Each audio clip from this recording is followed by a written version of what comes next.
Any mention? Crave your Lordship's indulgence, well, it's to make a mention for moving an unlisted matter. Regarding? Well, it's this. It's this matter. What has happened is this is the second round of litigation. We were here before your Lordships, my lords had transferred the matter to Nongpo with the direction to dispose of my appeal. In 10 days. My lords. Yes. Now the learned appellate court, my lords, disposes of the matter on an issue of maintainability, and with a clear wrong finding, my lords, regarding the jurisdiction of the appellate court insofar as the pecuniary jurisdiction is concerned under the Bengal Agra Assam Act. Who's for the other side? It's a CRP, my lords. Your Lordships would have to issue notice. My difficulty is, my lords, that the entire matter would otherwise, since your Lordships are aware, my lords, there is already an order in execution. So the entire matter would otherwise be rendered infructuous, my lords. That is the only reason why we make it. Come tomorrow, Mr. Paul. There is some urgency. Well, the urgency is your Lordships are aware, my lords, that there is already this order It's of... not even executed, the decree. They say, my lords, is executed. Our revision is rendered infructuous before this honorable court on a statement made by them. I think Mr. Sen. Mr. Sen was appearing in the earlier. If my learned friend Mr. Sen appears, my lords, I can try and serve notice on him. They'll come tomorrow. Because today I don't think anything will be done for execution. Well, it's the matter is already filed, my lords. If your Lordships only issue notice also, then... Okay, yes. There is something. It was already filed. Okay. That's obliged. Yes. Lordship, I would like to mention item number 35 of the relay list. Lordship, in this matter, we have been led by Dr. Saraf in this matter, Lordship. But Lordship, today, due to some personal difficulty, Lordship, Dr. Saraf is not available, Lordship. No. Even the DHI is not there. Okay, after 2 weeks. Yes. Highly obliged. Yes. Highly obliged. Please, Your Lordship, I beg to mention item number 12 and 13 on behalf of Mr. B. Pathak.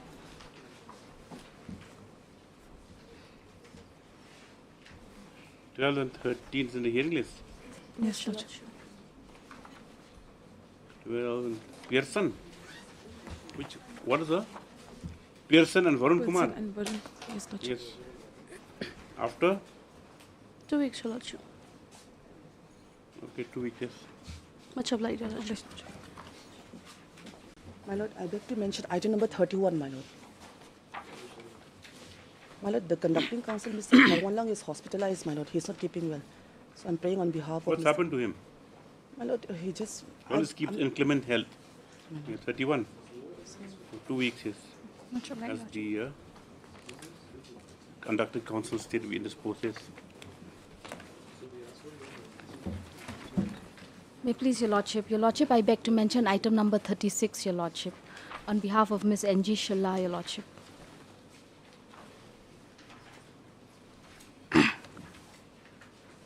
We were only required to file a service affidavit in the matter. They will be called out in this. Obliged, Lordship. May it please Your Lordship. Your Lordship, I beg to mention item number 32, Your Lordship. Provident Fund. Yes, Your Lordship.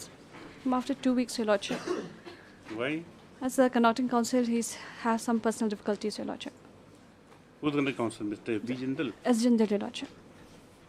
Yes. 2 weeks, yes. Much obliged. Yes. May I please, Your Lordship, I beg to mention item number 11, Lordship.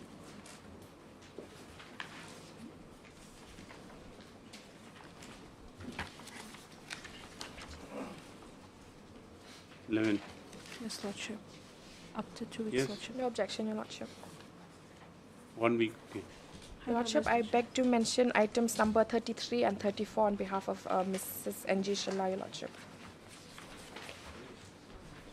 What's happened to N.G. Shilla? Some personal difficulty, Your Lordship, today. 33, 34. 34 is a matter that's supposed to be heard. Where's the petitioner? Mr. F.P. Mahanta. Yes? No objection? No objection.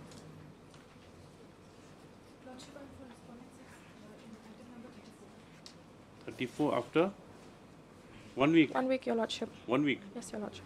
32, 34 after 1 week, yes. Obliged, Your Lordship. On the Your record. Lordship, I beg to mention item number 29, Your Lordship. If the matter comes No after objection. 2 weeks, Your Lordship. No objection? We have informed earlier, Lordship. After 2 weeks, Your Lordship. Okay, 2 weeks is. Much obliged, Lordship. Please, Your Lordship, I beg to make a mention of item number 30. Number? Number 30. It's a joint 30. request, Your Lordship. Ricardo Richmond Lalu. Yes, Your Lordship. It's a Your joint whom? request. For the state. For the private respondents 1 and 2. It's a joint request, Your Lordship. Joint request. Yes, Your Lordship. Okay, 1 week or 2 weeks? 2 or 4 weeks, Your weeks? Lordship. Obliged. Please, Your Lordship. Your Lordship, I beg to mention item number 10, Your Lordship. Number? Number 10, Your Lordship. The conducted council. So you've liquidated the list. Yes, Your Lordship. Because of elections or It's you're in going to go and dispose, Your celebrate? Lordship. Yes? Conducted council is in dispose, Your Lordship. Number 10, Evel Everywhere Shine. Yes, Your Lordship. No objection, Your Lordship. Actually, no objection. After 1 week or 2 2 weeks? weeks, Your Lordship. That means over. Yes. Much obliged. Lord, Sasang itu gini. Sasang itu connected macam.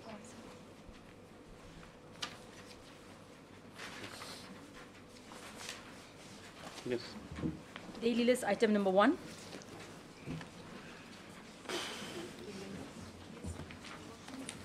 Yes, Mr. Dasgupta. My lord, in this case, petitioner prayed for a direction to respond number 2. Yes, it took instructions. Yes. How can you enforce it expeditious by a writ? disposal of the suit. It's just freshly filed the suit. 22 we filed it. At what stage is it? No, 22 file. Before that also I have filed in 2020. It was returned on INNOCA's ground. A TCPC notice given. Then I have filed again. Then issue has not been framed till date. 4 years has gone. Which court is it pending? In the extent to DC Nongpu. 4 years has gone. And I have not gone to the court by my own volition. It is from the direction of this honorable court, Who's my lord. appearing in the suit? It is a local. On behalf of the customs. Lordship, I'll seek instruction, Lordship. I'm not aware. Let Dr. Mozika come. We'll dispose of next date. When's he coming back?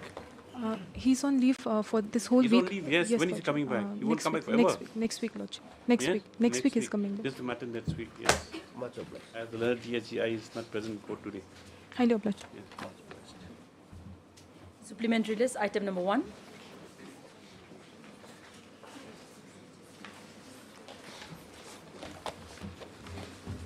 Yes. May I please, Your Lordship? MS Kharsi, yes. Your Lordship, in this matter, the petitioner having a requisite qualification has applied for the post of assistant teacher. But despite of having securing the highest marks, she was never appointed for the post, Your Lordship. How she secured highest marks? Yes, Your Lordship. In interview and selection? Yes, Your selection Lordship. process? Yes, Your Lordship. And who was appointed? The private respondent, Your Lordship. There were some anomalies, Your Lordship. Your Lordship, before that, kindly come to this page number 21. This is the advertisement 21, that they yes. have issued. And then, Yeah. BA with BEd, Yes, DIT, yes, Your Lordship. DLED, MTET, yes. petitioner has the qualification, Your Lordship. Of Diploma all in these. education. That means BEd. Yes, yes. Yes. Diploma in education, Your Lordship. That is in page, Or DLED. yes, Your Lordship. 24, Your Lordship. Okay. Your Lordship, Upper primary or lower primary school? this is upper primary. Yes. Your Lordship, during the recruitment process, the managing committee has passed a resolution that only 5 bonus marks should be given to the candidate who have passed the MTET examination, Your Lordship. But then, Your Lordship may kindly come to page 32A. This is the type copy of 32, Your Lordship. This is the interview result. This is or merit list, Your Lordship. 32A, Your Lordship. Here, Your Lordship, the private respondent has attained the highest mark, that is 79, and the petitioner, which is serial number 2. The highest marks, how come? Yes, Your Lord. I'll come to that, Your Lordship. The petitioner is serial number 2. She has attained 77, Your Lordship. This is highly illegal, Your Lordship, because may kindly come to Your Lordship, may kindly come to page 36. 36. This is a type copy of page 35. 36. This is the score sheet, Your Lordship. Okay. Here, Your Lordship, serial number 3 is the private respondent. Your Lordship, here, after calculating the total marks, the private respondent has attained 79 total marks, Your Lordship, when it should be 76, because he has been given 8 bonus marks, which is contradictory to the resolution passed by the managing committee, Your Lordship. And the petitioner, who is serial number 6, has attained Without bonus marks, you got 77. Yes, Your Lordship. 77, and she should be the highest ranking, Your Lordship, in the score sheet. But how binding is that bonus marks if the managing committee is 5 marks? They can't give more than that. Because it was passed in the resolution, and they have already agreed also, Your Lordship. Yes. So the private respondent has been appointed. Yes, Your Lordship. Then anyway, yes, MS, you're taking notice. This is the second round of litigation, Your Lordship. Second round? Yes, Yes, Your Lordship. Because the private respondent before Your Lordship today had appeared before this, had filed a case, and she was allowed to be Yes, she was allowed to appointed.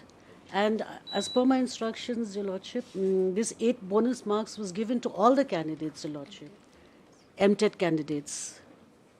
It was not only to this private respondent here. Your But if they said it's 5 marks, then why do you give 8 marks?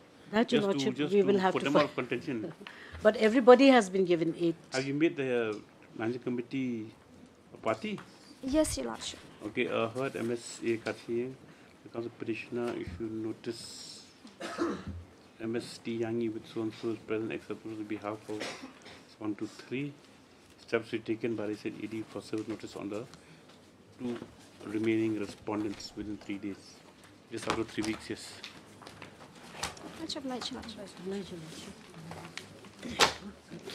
Item number 2.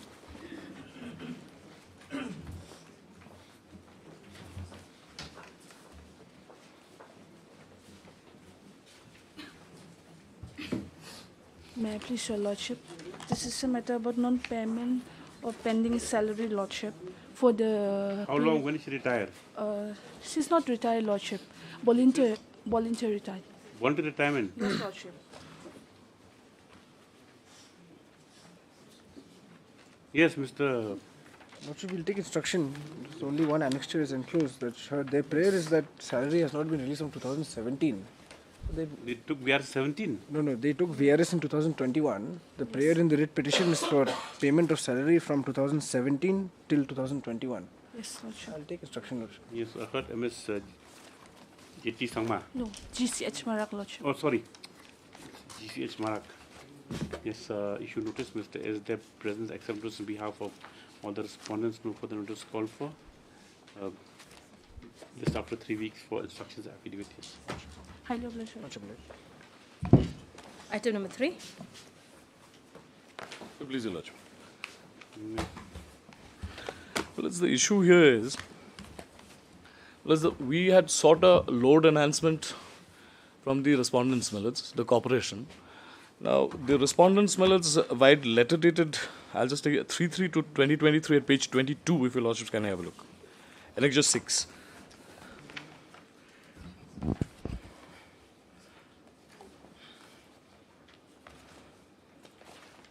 My lords have it. Yes. Well, they say, subject application for additional demand of 1000 kVA enhancing the contract demand from so-and-so.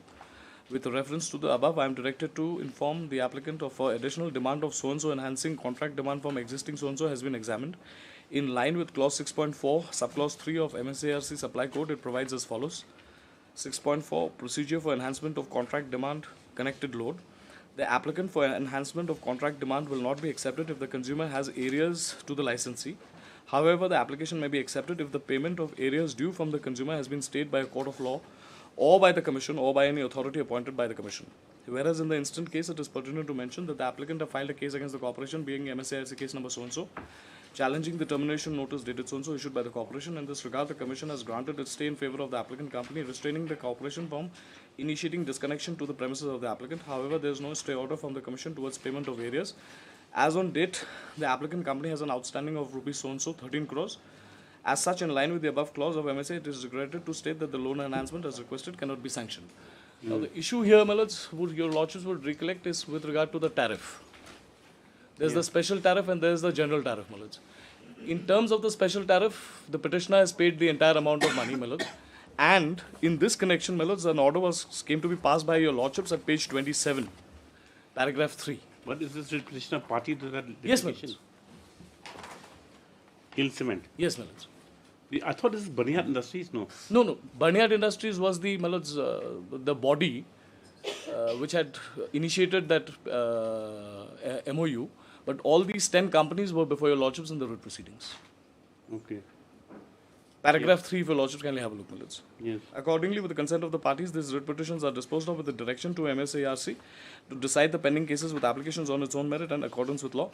That with regard to the tariff collected by the petitioner corporation and also the special tariff paid by the respondent consumer herein, the same shall be subject to the final adjudication by MSARC. Okay. So, my lords, there is a dispute. We say, my lords, we have to pay under special tariff. They say that we have to pay under the general tariff. But your lordships had passed a consent order whereby, my lords, the status quo was to be maintained till the matter is to be decided by MSARC. Now, when we ask for load enhancement, my lords, they tell us that you either pay up the entire amount or else we will not give you load enhancement. Yes. That is the limited issue before your lordships. Yes, who's appearing? My lord, Mr. Pandey is on the monitor. Yes, Mr. Pandey. Today, with this petition, what is being attempted is to get over the order passed by your lordship on 15th of February 2024. How? Yes. There is apparently, my lords, as per, because we are bound by the Meghalaya Supply Code framed by MSCRC. And the Supply Code in Regulation 6.4 categorically says that if there are areas, then we cannot move for enhancement of the load. Either there has to be a stay of the areas, only that is the limited window which is available. So there is no stay which is operating in this You matter. file a small affidavit by next week. Yes, we'll consider it. Yes, sir. Yes, there is a stay, my lords, and that stay was under challenge before your lordships. Let us see. Yes, I mean, let him file. Yes, heard Mr. K. Paul, a senior counsel with so and so for the petitioner. Issue notice. Mr. Pandey and with MS R. Colney is present. Except on behalf of all the respondents, no further notice for stop the next paragraph. The matter is issue. The matter in issue with regard to the prayer of the writ petitioner for enhancement of load capacity of electricity, stop which has been denied on the ground of pending arrears which have not been cleared. Stop. Mr. K. Paul has submitted that as the matter shall cease with the regulatory commission, stop there, and in view of the order dated 15 to Well, it's the orders 15 to 2024. Passed by this court, there should be no impediment to the respondent corporation to grant the extra load capacity. Stop. Ms. S. Pandey has voiced his objections of corporation on this aspect. He directed to file a short affidavit before the next date, just after 1 week. Nice. Item number 4 is same, it's only there the prayer was for temporary disconnection. So they said even for temporary disconnection, pay off the entire amount. Because item number 4 is more egregious, because if your lordship looks at the prayer, prayer is in respect of the bill. And they are saying that the bill itself is incorrect, which is completely a disputed question of fact. Ideally, the matter should have landed up before the CGRF, because there is an alternative forum which is available to them. This is an offshoot of all the orders passed by your lordships. You can't come before this court, give a concession, saying that we're going to do this, and then go about raising a bill. Your lordships may kindly have a look at page 6, Annexure 6, page 25. Units consumed is 0. If your lordships kindly have a look at Annexure 6, my lords, on the right-hand column, charges details in rupees. Previous outstanding 10 crores. Because that is the differential amount as per the special tariff and general tariff, my lords. So they come before this court, they say, my lords, let us maintain status quo till MSCRC decides the matter. I have not consumed a single unit, and then they still say 10 crores because that's the DPC. Because what has happened in this case is that the petitioner requested for a temporary disconnection because he wanted to undertake certain repair works. That request was not accepted. Thereafter, he on his own violation disconnected the electricity. And today he is saying that the fixed charges are levied incorrectly because I have not consumed electricity. As per Milord Section 45 of the Electricity Act, fixed charges are payable even if you do not consume electricity during a month. Lordship, I just see the last entry, my lords, DPC.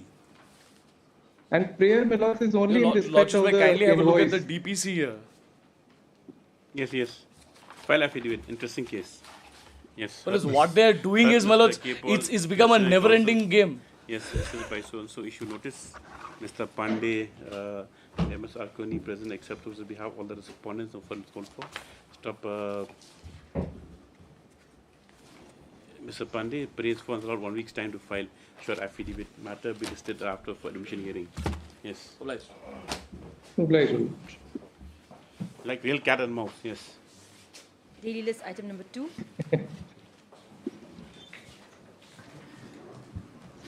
Meet, please, Your Lordship. Lordship, affidavit on behalf of the respondent will be filed in the course of the day, Lordship. Lordships, I appear for the petitioner in this matter. Yes. Let them file the affidavit. We'll take it up next Monday. Yes, Lordship. Okay. Please, Lordships. Since the counsel's not here, yes, the MSA Pradhan submits that the affidavit on behalf of the respondents will be filed in the course of the day. This is a matter on Monday. We'll try to dispose of the next date. Yes. Obliged, Lordship. Item number 3.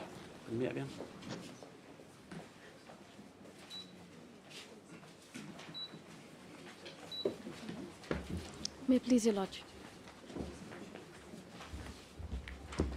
Yes.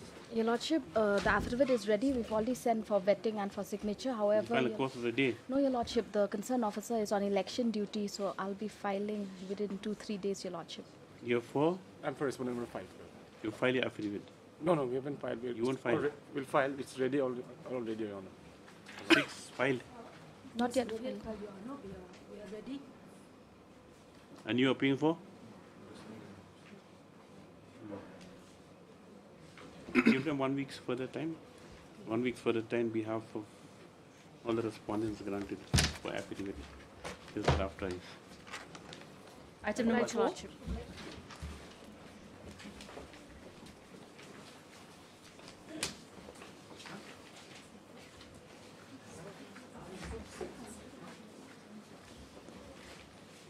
Lordship, this matter doesn't survive anymore because the main election petition has been closed by us. And There's some development in the. There was some development in the previous one. So, Your Lordship, I pray let the matter come after 3 weeks because we have to take instruction from a client also, Your Lordship. What development? The matter has been dismissed for non-appearance. Yes. Filing of the deposition by the petitioner there in this. Dismissed for non-appearance, etc., etc. The matter before the election tribunal is closed. You are James Yangrai? Yes, Your Lordship. No. No. Here I'm for the petitioner, Your Lordship. She's not James Yangrai. Oh. She is the Siddhar of Then why you are aggrieved? Yes. The matter has been dismissed off. You are responding for the election tribunal? Yes, Your Lordship. Then? So, Lordship, we need some instruction. We have to contact What the instructions clients. you need? So, Lordship, See, let the matter CR4, come. you've seen the order dated 14/5. Yes, Lordship. Petitioner supposed at least evidence for order dated so-and-so, but the petitioner has failed to comply. It appears election petition is not showing interest to gentities pursue election petition. Hence, tribunal has a time-bound period for complete examples. It's dismissed. Exactly. Lordship, So you there's can nothing dismiss survives. on. Close, Your Lordship. Your Lordship, my only humble prayer today before Your Lordship. You can, the court can dismiss any other day, not today, Your Lordship. You need material instructions. Yes, Your Lordship. Material instruction. Yes, okay. This after 1 week. Mr. Lordship, Vijay after Kanta 2 has weeks. produced an order dated 14/5/2024, whereby the election petition filed by the respondent number. Yeah.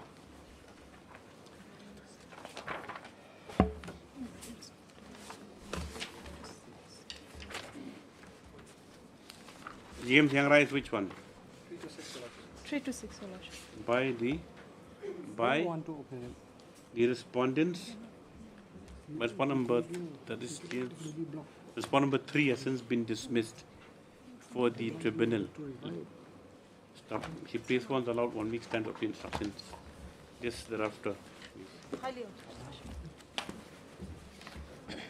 Item number 5. I'm never paying 13, sir. John. I don't know, sir. I'm never paying 13. Yeah. So in this matter, Your Lordship, respondent 4 to 5 are yet to Where's file. MSB Karwanlang? Lordship, we just received instruction in Lordship filing that. Course of the day. Lordship, 1 week's. 1 week's time is final opportunity granted. You see, Mrs. Naitang received instructions. Please allow 1 week's time. It is allowed. 5 and 6, Your Lordship. I could not. Item number 7. Apply, Your Lordship.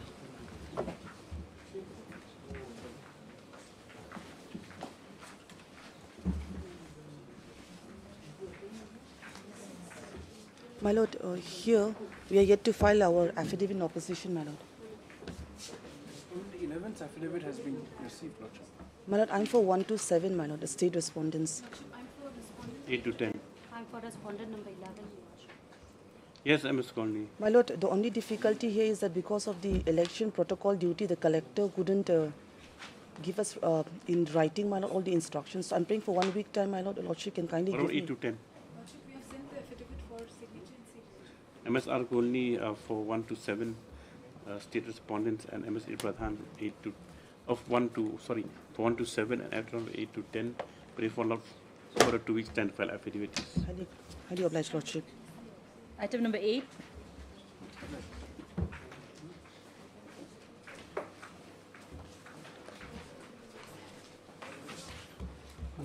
Yes, Mr. Tirwa. Paying for further times in this Why? matter. Complete the affidavit. I'll file a complete affidavit. It's for Imam William. Mal. Yes, Mr. Al Karim. You're not filing.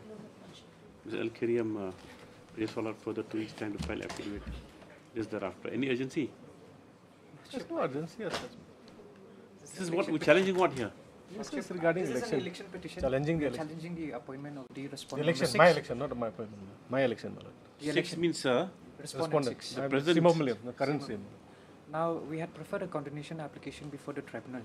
The tribunal says that we don't have jurisdiction and Limitation Act does not apply to the tribunal.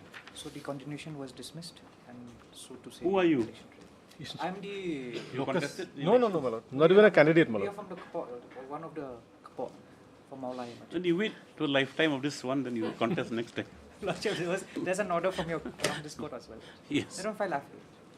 Obliged. Item number 9.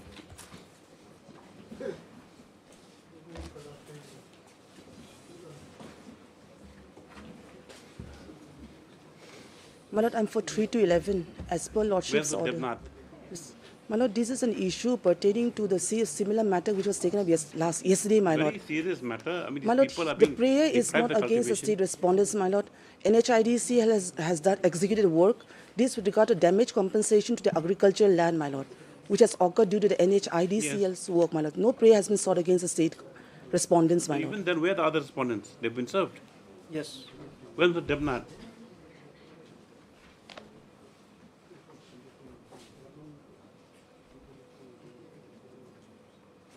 Where he appeared last time? Yes, my Lord. As per the last order, Mr. Devnath is on record. On record. When the matter is called out, none appears for response 1 and 2, which are the material respondents. Stop. MS Arkun is present behalf of 1 or 3 to 11. This matter tomorrow. The subcommittee list put for the orders. Inform, let them come. These matters are very urgent. People have been deprived, of their cultivation. Hearing. Hearing supplementary list. Item 5.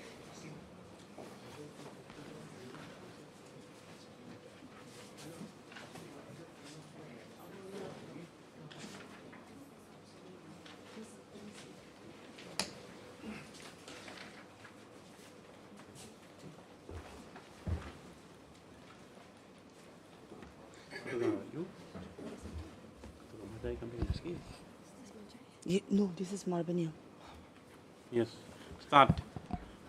Lordship, I'm praying if this matter may be listed at the end of the board, Lordship. We listed the board. Placed at the end of the board, Lordship. What's it doing? Majai also. Lordship. Majai is next, my Lord. Yes. Yes, MS Nonglai. Yes, Mrs. Thapra. The missed case file number, item number? Lordship, we filed this morning, Your Lordship. Yesterday we could not file it. We filed this morning. Yes, Your Lordship. Both of them.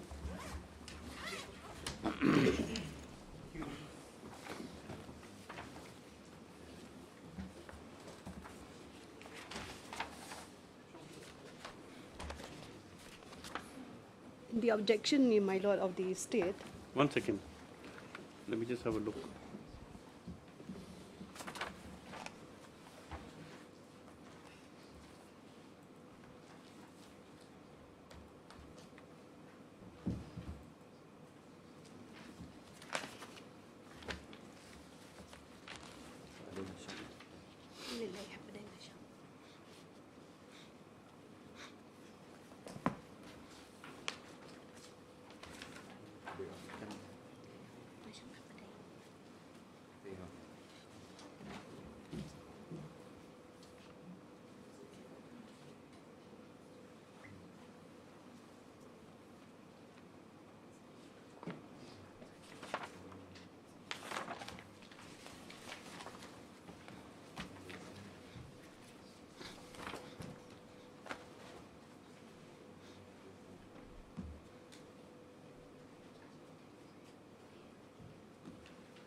Yes.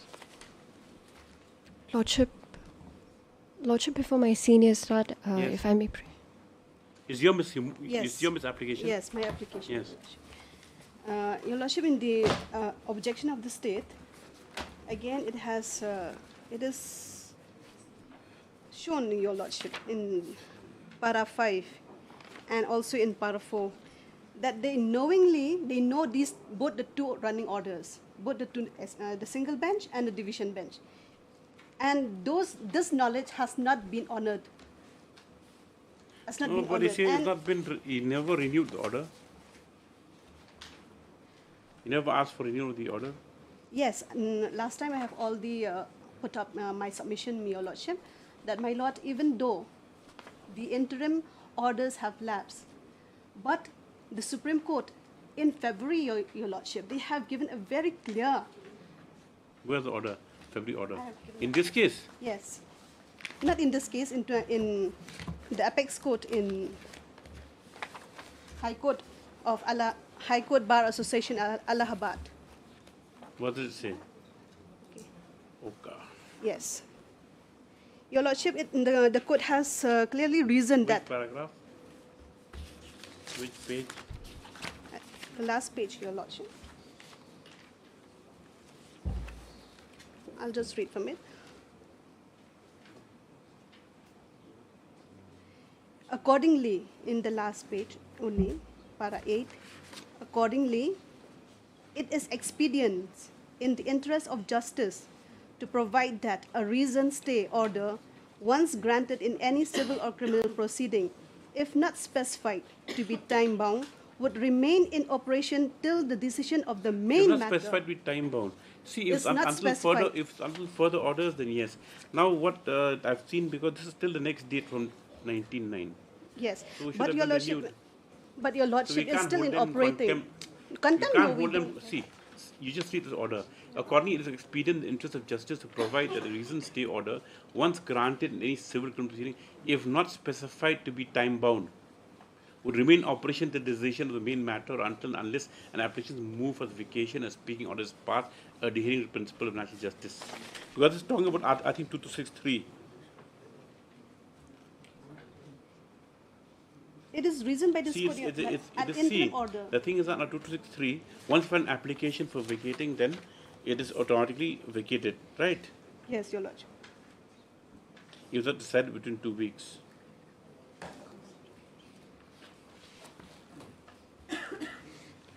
And there's one apply. Yes. What else? An interim order lawfully passed by a now court. see After one thing. hearing, One it's thing. already Come to the meat of the matter.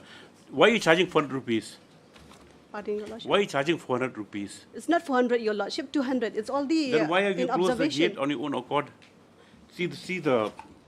Where's that? It's entry 200 and You saw exit just now? 200. Yes, This is sir. even in the past What does this precedent say? practice. What he says Annexure 5? 16 May. Of my application, Your Lordship. No, of the affidavit, of the state's affidavit.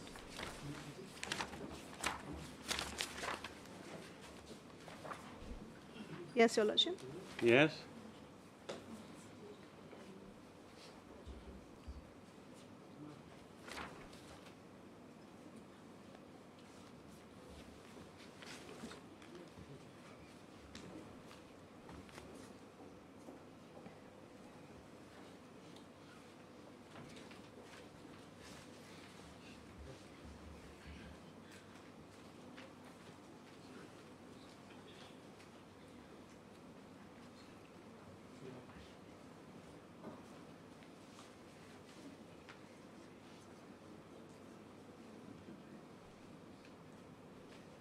Why have you closed the export road? It's only for 1 day, Your Lordship. When there's an issue in the 144, also they ask us. See, however, the order Majai village and the same should settle. So we settle in 1 day itself. See, however, order of the colonials also is a blatant contempt as Darbar. The order hence the resolution of Hima Soran Darbar to immediately close the road. Yes, we closed in order to settle the other issue, which in the 144 they have directed us and to stop the road and settle the issue with the village Majai, and which we have settled it in a proceeding which is on record, Your Lordship.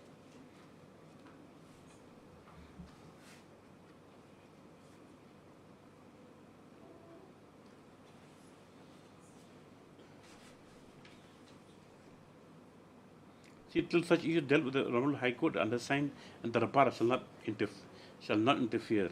Furthermore, any person who has a grievous order closes the road issued by Hima Soran and Darbar may approach the court of law. How can you close the road? Because if this because is the export they road, block the village Majai, they if block. this is an export road, and how there's can you law close? and How can you order. close the road?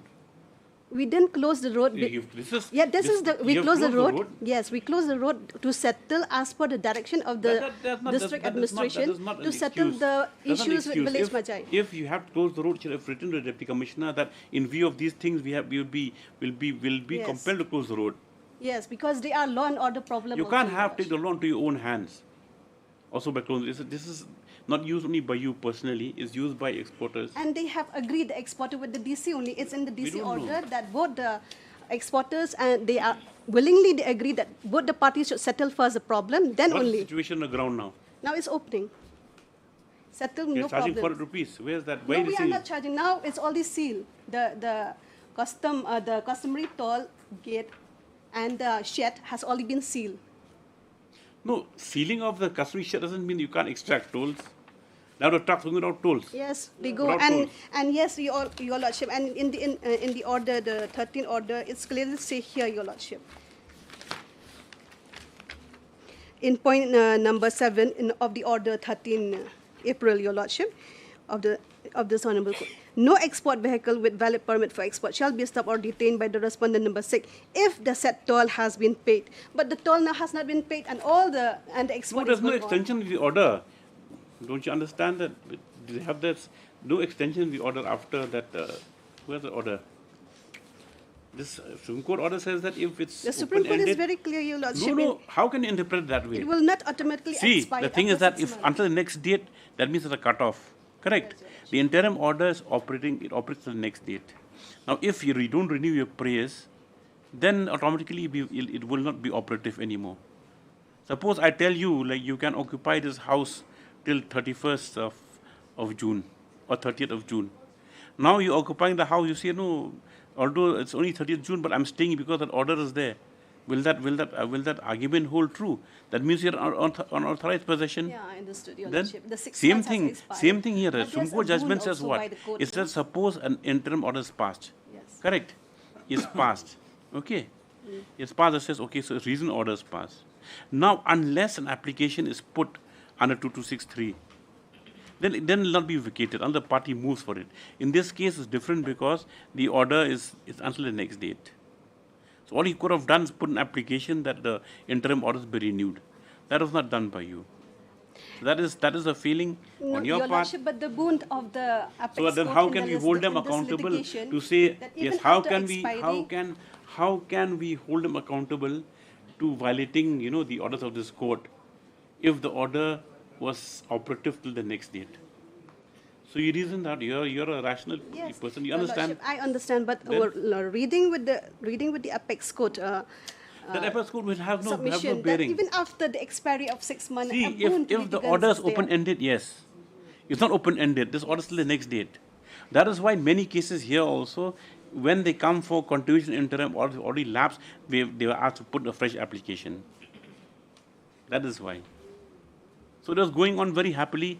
Everyone's paying their tolls. He didn't examine the orders. He thought it's not necessary. People are happily paying. Now suddenly this situation erupts and you find out that there was a lapse on your part. And then this court also under belief that yes, there's been some contempt by the state authorities.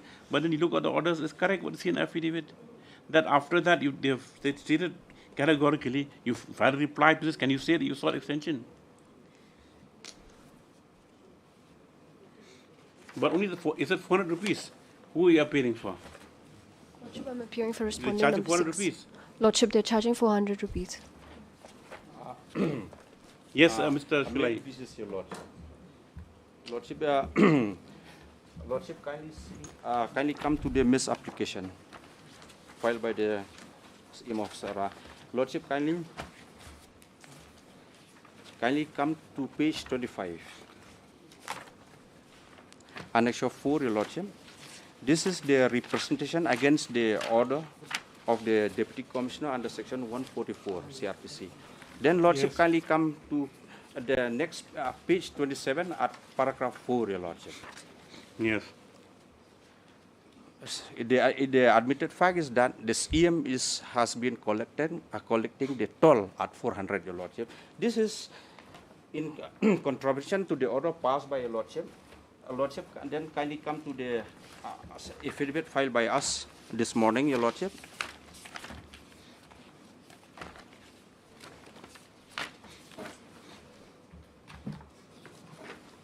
Lordship, kindly come to page 3. No, they don't agree that they collected 400. They deny that. Yes. Lordship, kindly come to. Do you have receipt proof they're charging 400? You annex receipt proofs. Have you annexed any proof? Lordship, this is Lordship, this, not in this Lordship, this is miscellaneous their reply to the 144 notice, your Lordship. They haven't said they charge 400. Lordship, may kindly look at the affidavit file. 1 second. What do you want to show for me affidavit? Show.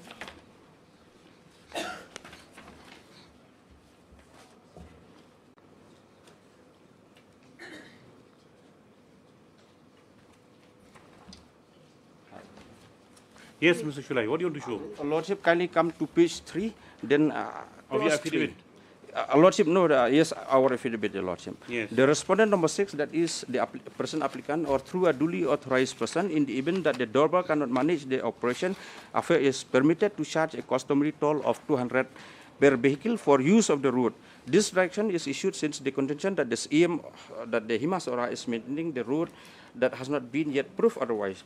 Any overcharging of any sort or any other levy shall not be permitted to be charged in the course of transport of mineral from the said road apart from the toll musur of 200 as notified. So there is a clear direction, your Lordship. No, but see, the thing is that they say they have not collected over 200.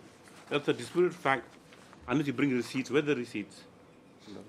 You annex the receipt. No, Lordship. Then?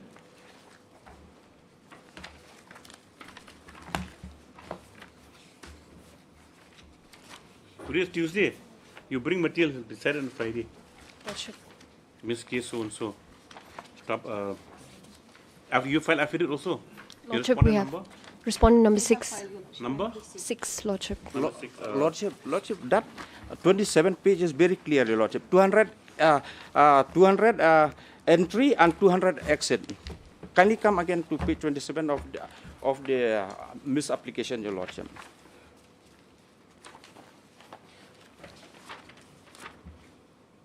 Where was an entry to exit? Lordship, whereby they are collecting 400, that is rupees 200 entry and rupees 200 Where is exit.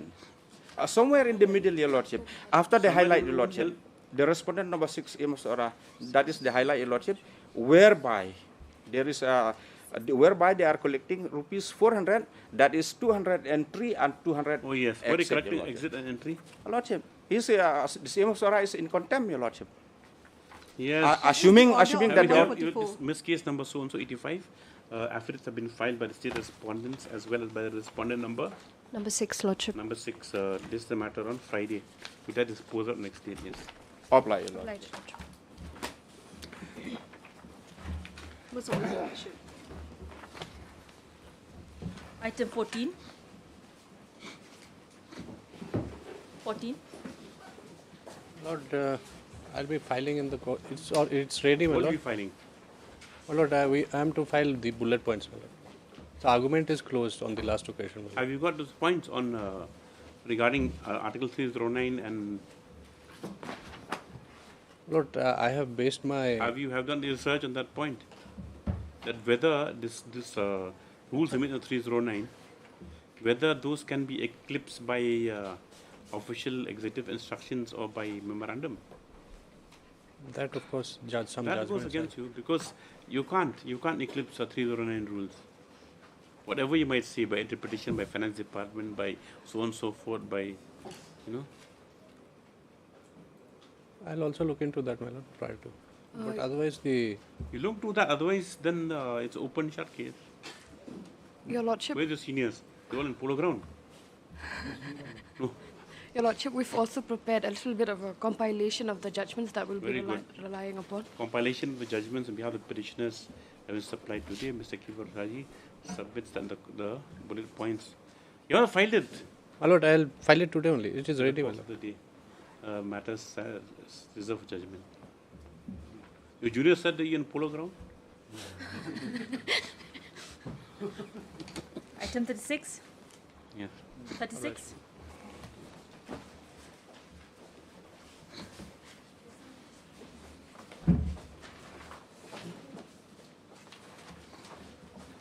John.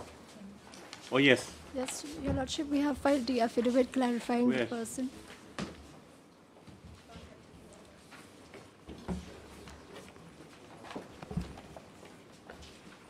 Oh, only service. Yes. Affidavit indicating service 105 has since been filed.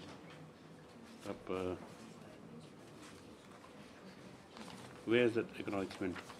He is in fact the secretary Where's the of the... acknowledgement? Pardon, Your Lordship? Acknowledgement. You're seeing that at paragraph 4? Yes, Your You Lordship. see the paragraph 4 affidavit. Yes, Your Lordship.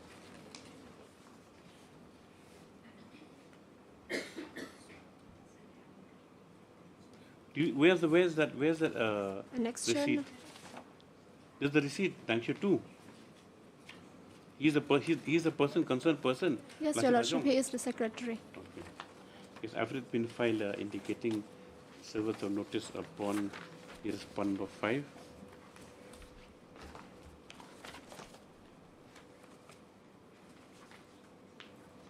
He's a school management committee secretary. Yes, Your Lordship. Indicating service on the secretary of the respondent number 5. 1 Lachit Hajong. Stop. Only service complete. This is the matter after 2 weeks, Your Lordship. 2 weeks for hearing is. Yes. Highly obliged. Obliged, Lordship. Second call. Answer motion number 1. One listed. Hold on, this motion. Supplementary list 1, item number 1.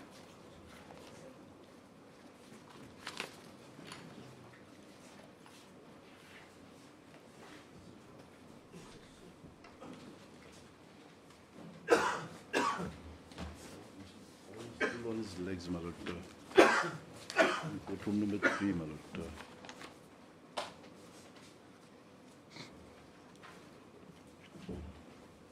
Where's the order of the no-poor court?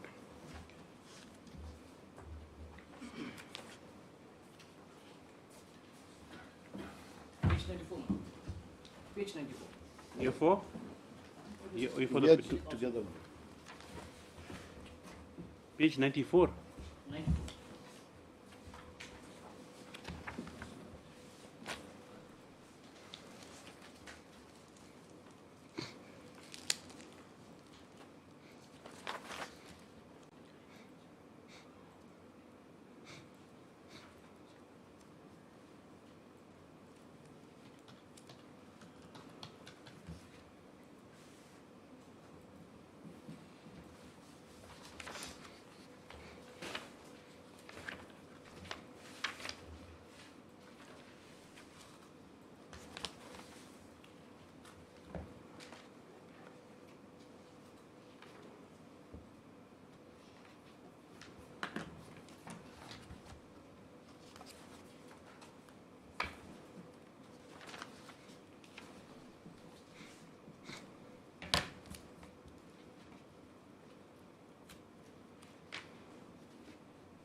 A very long order.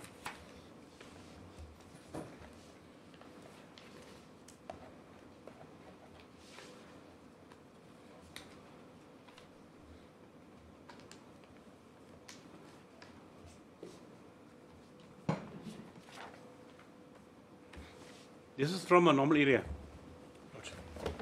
So that means the pecuniary jurisdiction will apply. That means there's a limit on pecuniary jurisdiction. Lordship.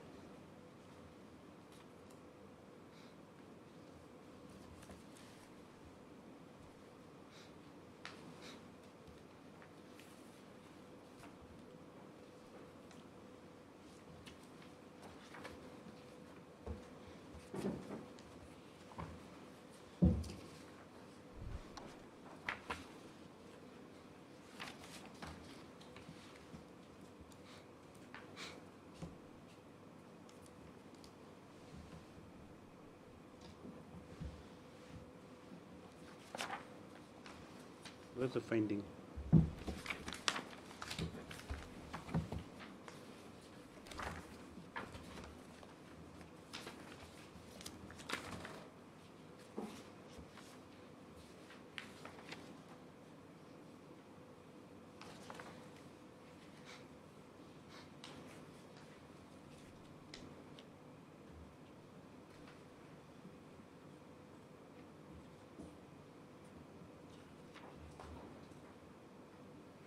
Dismissed. So this is a regular.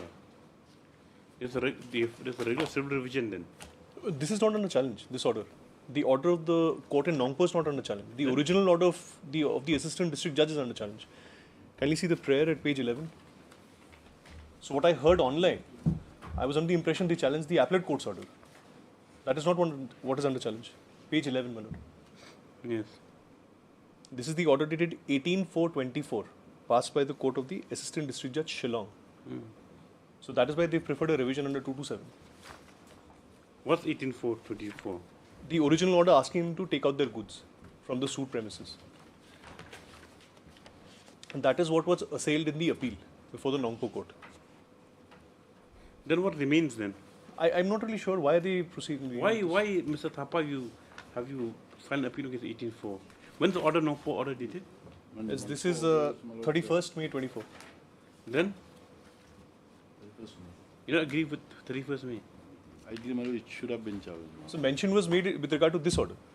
I was under pressure also that there was some irregular proceedings were conducted before Nongpo court, and that's why you come against the order emergency. Then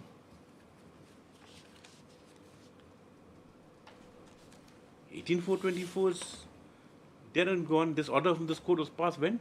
Lordship, that order was passed. The transfer order was passed on. No, asking for that was direction. I remember 10 days. Lordship. That was on? On the 20th. That's not enclosed here. On the 20th.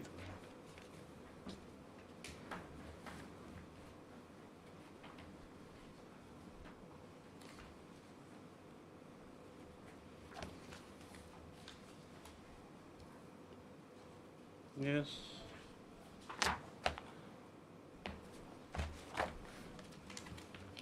Mr. Thapa, let it come tomorrow. You look at it nicely. May I Where's pray, my lord? What happened? He's busy in another court? He's in courtroom number 3, my lord. This is Oh, the matter slow which court. has come up. So he's arguing. We'll take it up after half an hour. Just like this. Come back at 12. We'll give you that latitude. It's very strange. Otherwise, we'll post it tomorrow if you for dismissal. I do not know, my lord, why the appeal order was not challenged. Yes.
Yes, Mr. Paul. Please, my lords. My lords, my apologies. Matter had come up, my lords. I was on legs. It's perfectly all right. Yes. Let's could take the time off to watch the trending results. Pretty shocking for a lot of people, my lords. Yes. Anyway. Well, it's limited issue. Well, here the case is that the execution was completed, my lords. There's a report of the bailiff saying that execution is complete. Thereafter, my lords, there were some proceedings filed before this honorable court. Also, the position was again reiterated by the respondents, my lords, that execution is complete. Thereafter, my lords, it transpired that no execution is not complete. There are materials of the judgment debtor lying inside the premises. Now, on 18.4, my lords, that's the order that we are aggrieved with. Why you aggrieved 18.4?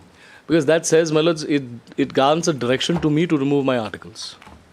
What we are submitting before your lordships is, and as is the law, that once execution is complete, my lords, nothing remains. For the executing court, nothing remains.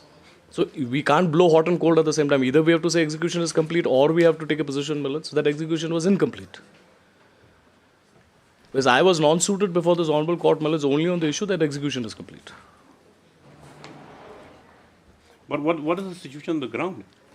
My lords, my goods remain. Is that correct? Which is why, my lords, they have gone and filed an application saying, asking for a direction against me. Then why can't they enjoy the fruits of the decree? Well, it's the fruits of the decree, definitely. Yes. they won't let me. Instead of sowing more seeds of discord. So, like, once you put a quietus to this, off the record, this dispute seems absolutely Indian in the sense that everything is done from 2017, what I've seen. So now we're sitting 24. Why can't the people just move on? We are under instructions not to move on. That is our difficulty. To sit tight. That is. We'll hear this matter then. Well, it's. Yes. I heard Mr. K. Paul. Are you accepting notice, Mr. Lordship? Yes, senior counsel. Assisted by Mr. Sangma. Mr. CCT Sangma. If you notice, Mr. SN, with so-and-so's present behalf of sole respondent, no one else required. List this matter on. As for your lordship. Admission hearing. Admission hearing, would I dispose of that? My lords, can be disposed of at the admission stage. 3 weeks, yes. 3 weeks. Well, is the records, would that be necessary? Records means that the proceedings are in abeyance. It will not proceed. Because the decree is in 2 parts. Because otherwise also, my lords, insofar as this aspect of the matters concerned, they said that we've already been evicted. You ask only for it's mostly a law question. It's a question of law, my lords, that your lordships would have to decide.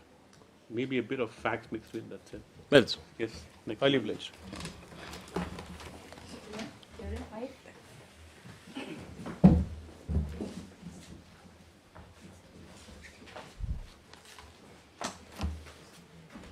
Where's MS? What's Kolni? I think Mr. Lordship, I'm appearing in the matter. Okay. Yes. This is the matter, my lords, where the records, we had pointed out, my lords, that there was an admitted fact regarding a payment to be made by the petitioner. And, my lords, your lordships had thereafter directed the records to be produced. Just take your lordships to the order, my lords.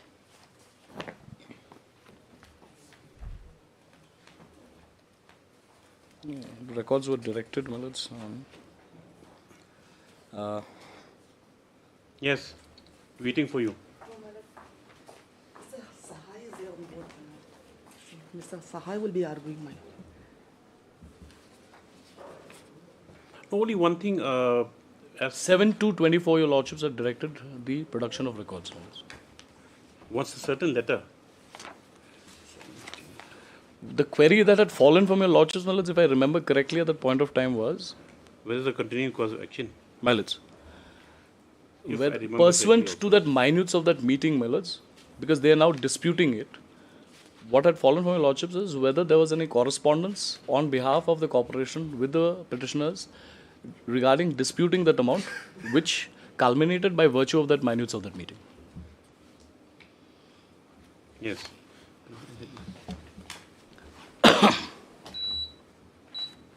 Now, that means the whole issue is just around that, the fact, now Mrs. Sai said earlier there's an arbitration clause. Arbitration would be applicable only when there's a dispute. Okay. I'll again take your Lordship's memory. Just the minutes, Just to refresh your Lordship's memory, it's page 573. I've forgotten completely also. Makes sense with it escrow, this same Marbanya. The 2-3 matters can be very confusing. Yes. 573, Annexure 16.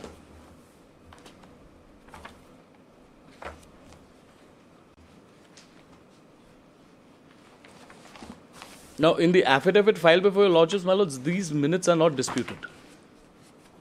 Initially, they were disputed. Now, they are not disputed. May I just read? At the outset, the Chief Engineer welcomed all the members for the following points were discussed. The Chief Engineer highlighted the discussion in the last meeting regarding payment of service tax and requested the members to present their views. Company Secretary of MECL has pointed out that as per the service tax regulations and any contract after so-and-so will be subject to reverse charge mechanism in which both the PIA and the contractor will have to pay service charges to the government at different percentage depending on the type of services provided. After verification of the date of submission of bills by the firm so-and-so, it was found that all bills of RGGVI in Jaintia Hills district have been submitted prior to July 2012. Hence, the regulation of reverse charge mechanism is not applicable in this case.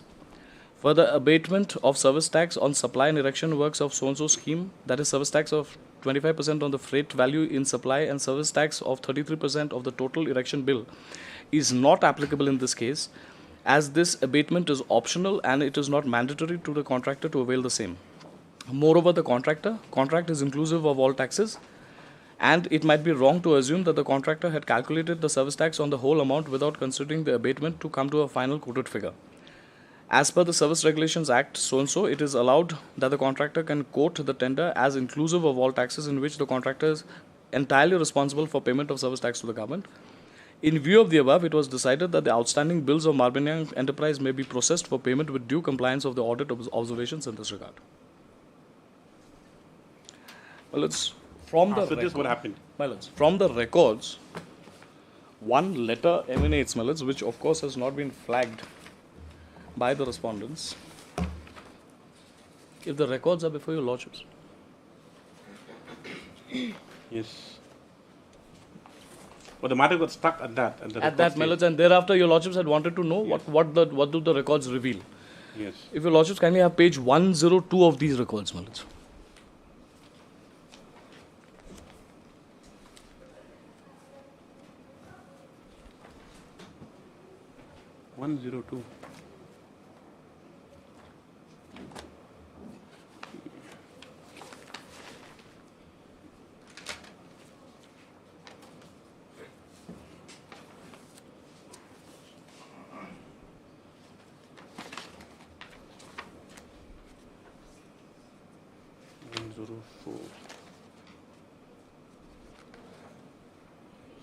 Same meeting. Well, it's thereafter, the page after that, there's a letter dated 4/11/2014. Yes. From the executive engineer, the meeting was on 26/8/2014. Your Lordships would recollect, Yes. This letter is dated 4/11/2014 from the EE Joy to the SERE, and it has reference to office letter dated 6/5/2014, approval of closure proposal of Jaintia Hills District to process all pending bills of the petitioner.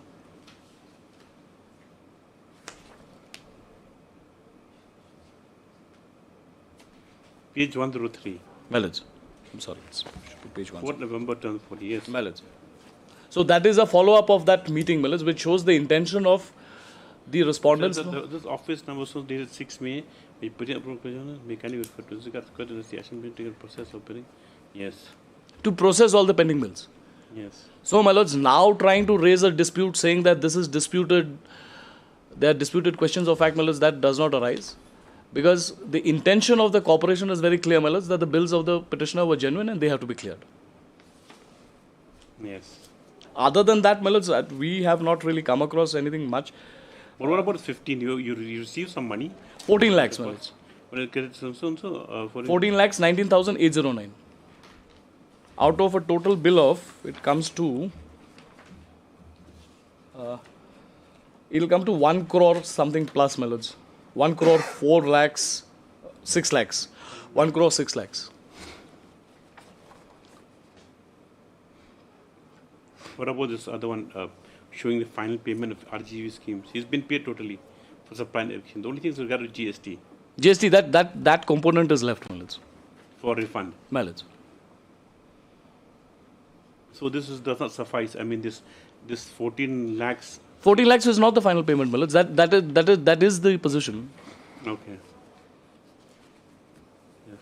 Because your lordships will kindly see that letter that they are referring to regarding 14 lakhs as the final payment, that's dated 17/8/2015.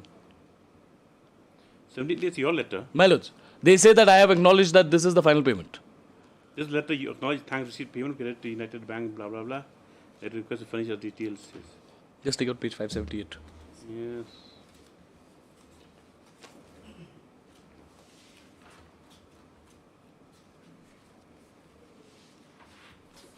Now, if this was the final settlement, my lords, there is no reason for the executive engineer Joy to write on 4/11, 4th of November, that the bills may be processed for final payment.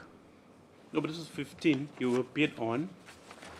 Oh, I'm sorry, my lords, the dates. 6/8/15. My lords, my dates. I stand corrected. It's the dates. No, why they written final payment? That's the thing. My lords, because the calculation would be, my lords, one is for the works done and one is on that. We understand, but whether now when there's no amount being quantified, Mr. Paul, and like you've been given some amount, at this stage the writ court, like, how can we discern? Forget about arbitration. Okay, arbitration, there's no dispute with regard to the payment, with the execution of the contract. So My lords. only issue you have with regard to the refund. My lords. Whatever the JDOC entitled. It's not really a refund, my lords. It's that under that position of law at that point of time, I was not required to make the payment. It was an all-inclusive. That is clear from that minutes of the meeting at page 573. If your lordships kindly have a look at it, my lords. Yes, yes. Was here only at page 103. My lords. So then the second, as per the Service Regulation Act of Censo, it is allowed to the contract exclude all taxes, and might be wrong to assume the contractor has calculated the service tax on whole amount without considering abatement. Absolutely, my lords. That's it. I'm obliged.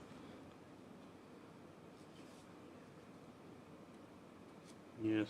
Tendek is as inclusive of all taxes in which the contractor is entirely responsible for paying. Allowed that a contractor can quote as tax exclusive, which conducts the in which above there, the zoning bills may process beyond due compliance.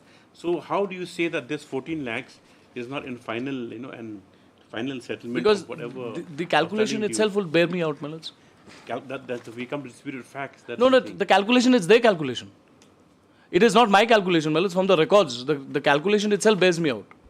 Because the calculation, my lords, if we see the calculation,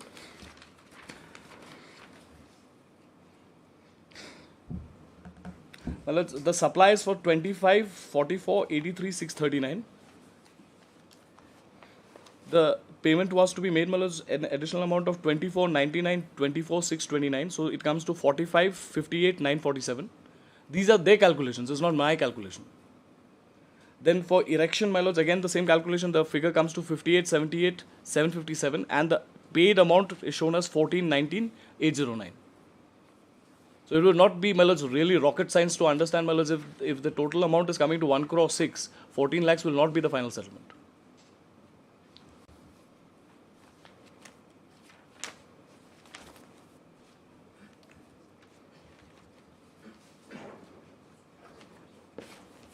Yes.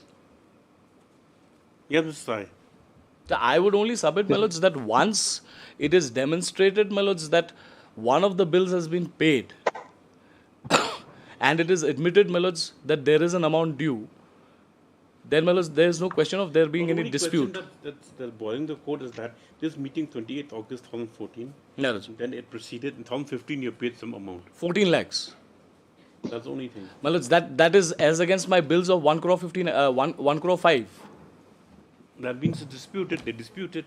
Even though their own calculations might say otherwise. Well, I cannot take a position which is contrary to records.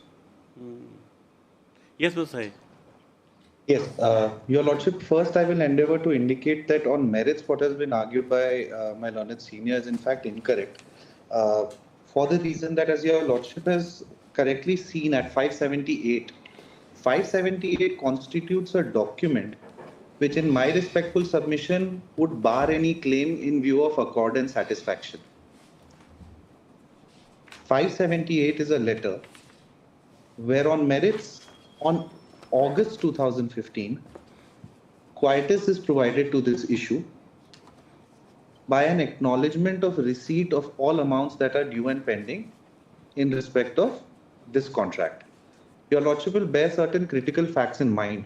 First, this is a contract of the year 2007. Yes. This is a contract of the year 2007.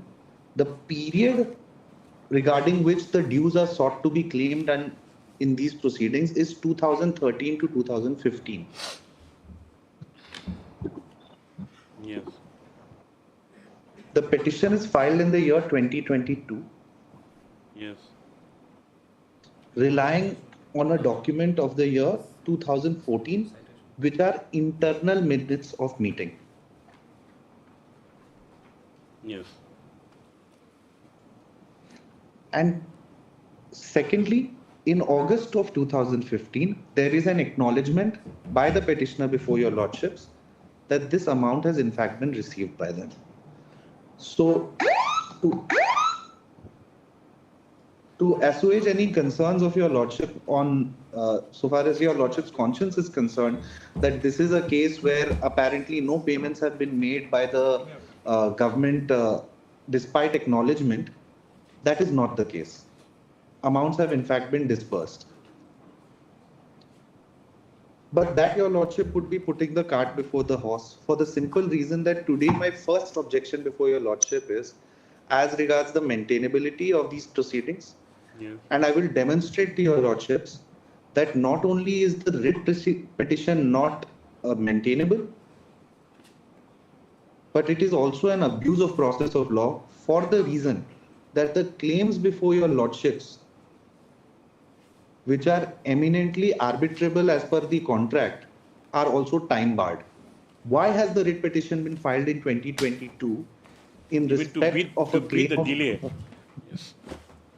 Absolutely, I'm obliged. So that is only for that very reason, because today if a section 11 is filed or if an attempt is made to refer this dispute to arbitration, that will be scuttled at the threshold because there is no legal entitlement. The claim is stale, time barred.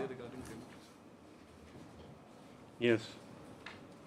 And so therefore in a circuitous manner, an attempt is being made before Your Lordships to get in writ proceedings what now is not even entitlement of the petitioner under the civil recourse. So in this context, Your Lordship, I would invite Your Lordship to have page 17 of the writ petition, which is the prayer.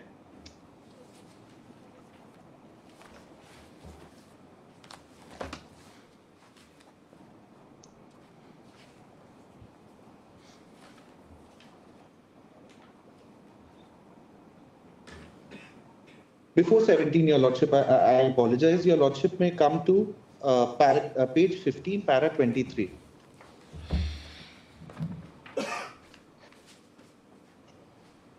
These are the averments in the writ petition. Yes. Your Lordship has seen the letter of 17th August, yes, where the petitioner has acknowledged receiving the monies. Now, how the letter is being contextualized in the averments in the writ petition. The petitioner submits that as per letter dated 17th August 2015, the petitioner had asked for a detailed statement item-wise along with the details of deduction made on both supply and erection contract at which the amount paid to the petitioner was arrived at. However, the respondent authorities has not replied till date as to the details of the deduction made and the payment made to the petitioner, so that the petitioner could understand the amount left to be obtained by the petitioner in the scheme which was completed by him. Now, Your Lordship discussed two things. Firstly, the averment in the writ petition at para 23 indicates that there is an uncertainty as regards the claim amount of the petitioner. Number one. Yes. So the argument that there is no dispute and that there is an admission of debt, that doesn't hold water in view of what is stated in para 23 itself. Number one.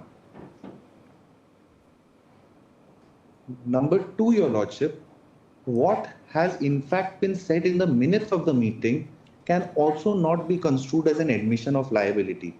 Because number one, there is no computation of that liability in the minutes of the meeting. Yes.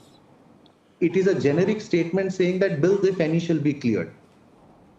Yes. What are the bills? To what extent they have been cleared? Under what head is their entitlement? These are aspects of the matter which are germane to the issue, but they have not been considered in the minutes of the meeting. So the minutes of the meeting can in no manner be construed as an admission of debt. That's number one. Number two, Your Lordship knows that the Honorable Supreme Court has in any event held that internal file notings do not constitute a representation that is held out to another party as regards an admission. Your Lordship will simply note the citation. This is Sethi Auto's judgment 2009 1 SCC 180, para 14. I need not detain Your Lordship with this judgment. The judgment simply says, I'll just read para 14.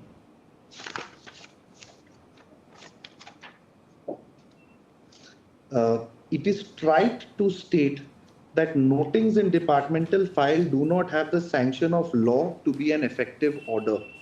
A noting by an officer is an expression of his viewpoint on the subject. It is no more than an opinion by an officer for internal use and consideration of other officials for the department and for the benefit of the final decision-making authority. So therefore, in these facts, the minutes do not culminate into a letter or a representation held out to Marbanyang saying that I owe you X amount. So therefore, reliance on the minutes in any case is of no legal consequence, Your Lordship.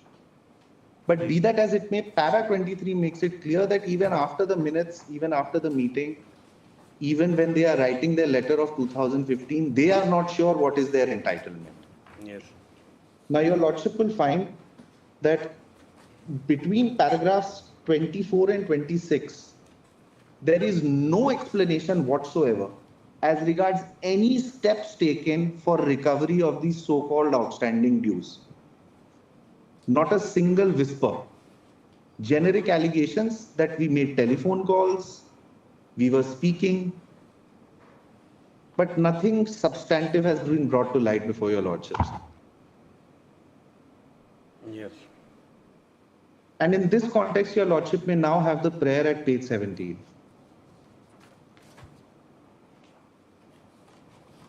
Yes.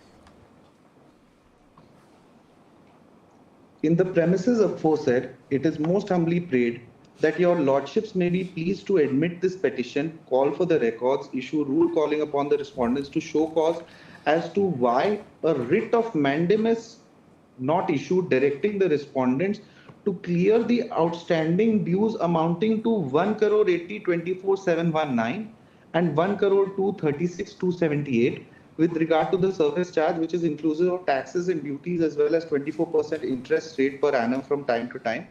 The work was completed till date payable by the respondent authorities and so on and so forth.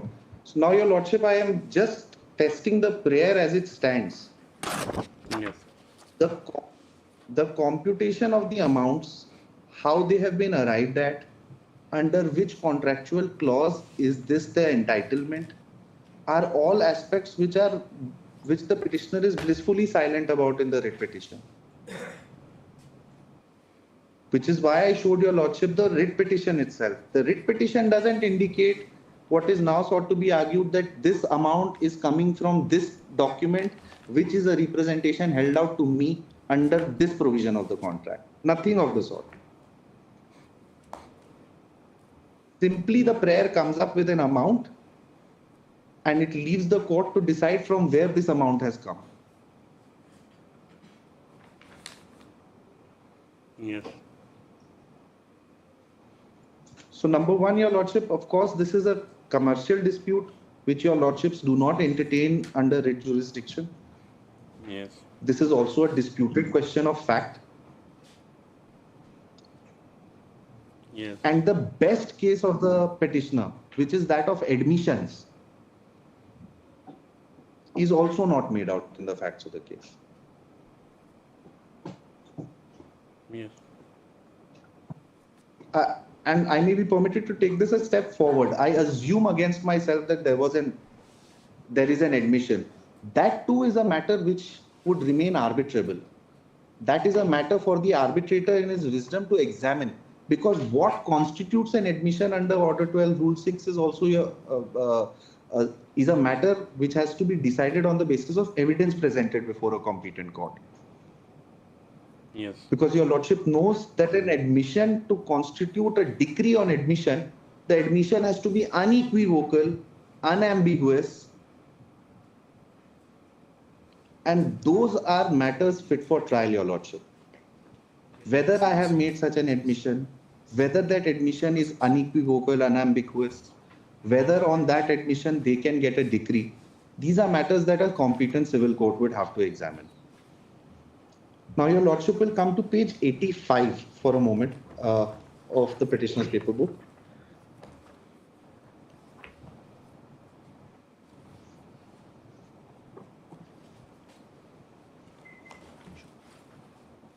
Because now I want to meet the point where my learned senior argued that there is no dispute.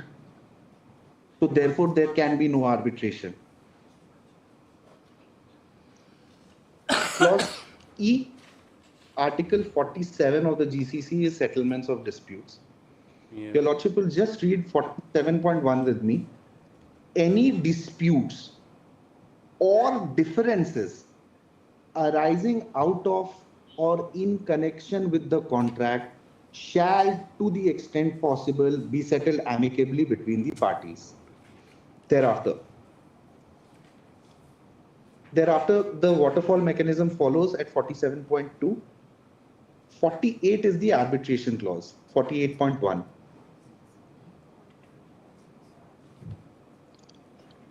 All disputes or differences in respect of which the decision, if any, of the engineer has not become final or binding as aforesaid, shall be settled by arbitration in the manner hereinafter provided.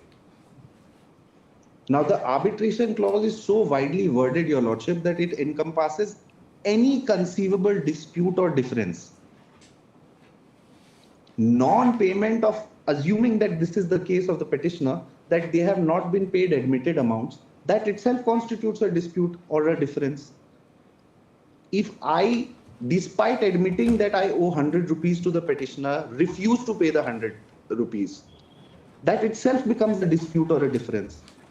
So the highest case of the petitioner also, that there is an admission, will still come within the sweep of the arbitration clause at 48.1. But why is arbitration and in this Act context, 940 given here? Your lordship, I could not follow. 48.1. Why 40 Act is indicated? Strange. It says or any statutory modification thereof. It should not have been 1940. Yes. Anyway, but it says maybe there's some special attraction of 40, right?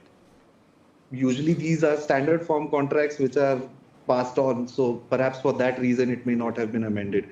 But it says or any statutory modification thereof. Okay. Now, your lordship will just for a moment, just to bring home this point, Section 8 of the Arbitration Act, your lordship. Yes. If your lordship will allow. Yes. Yes.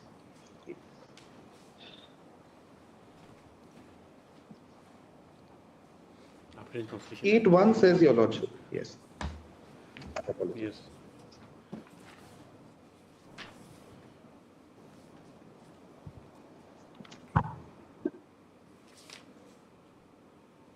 Yes. Yes. Your lordship, 8.1 says a judicial authority before which an action is brought in a matter which is the subject of an arbitration agreement. Yeah. shall, if a party to the arbitration agreement or any person claiming through or under him so applies not later than the date of submitting first statement on the substance of the dispute, then notwithstanding any judgment, decree or order of the Supreme Court or any court, refer the parties to arbitration unless it finds that prima facie no valid arbitration agreement exists. In this case, Your Lordship, I have not made an application under 8.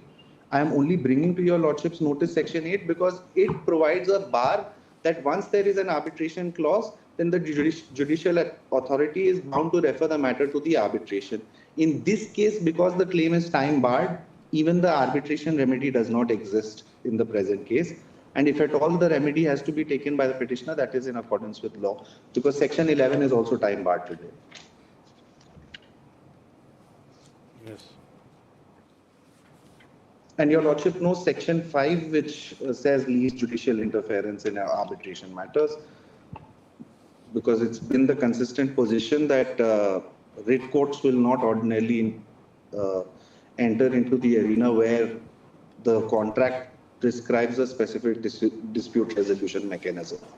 The parties are required to be relegated to that dispute resolution mechanism, which in this case is arbitration. Now, Your Lordship, finally, I just want to summarize these points by bringing to Your Lordship's notice my counter affidavit, where I have flagged these points. I won't take too long just to flag these points.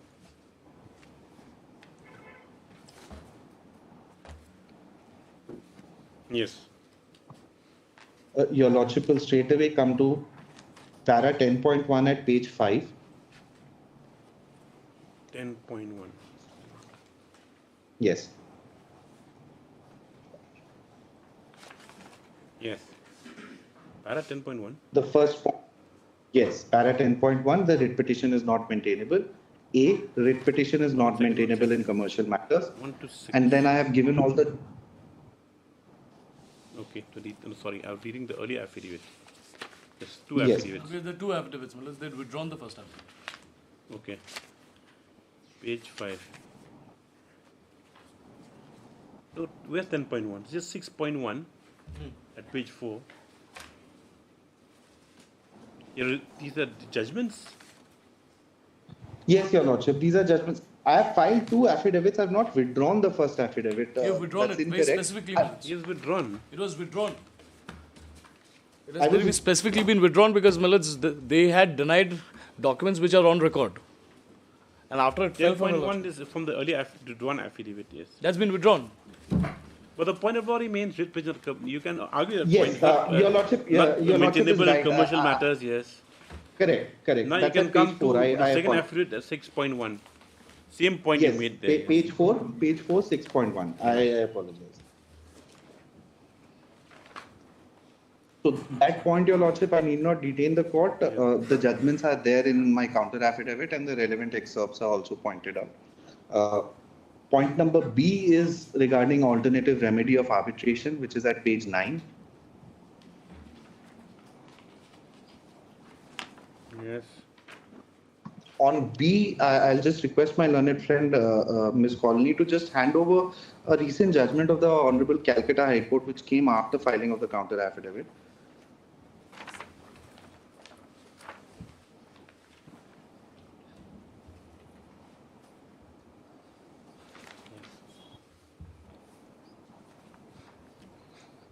In this, Your Lordship may come to page 7, para 22 onwards. Yes.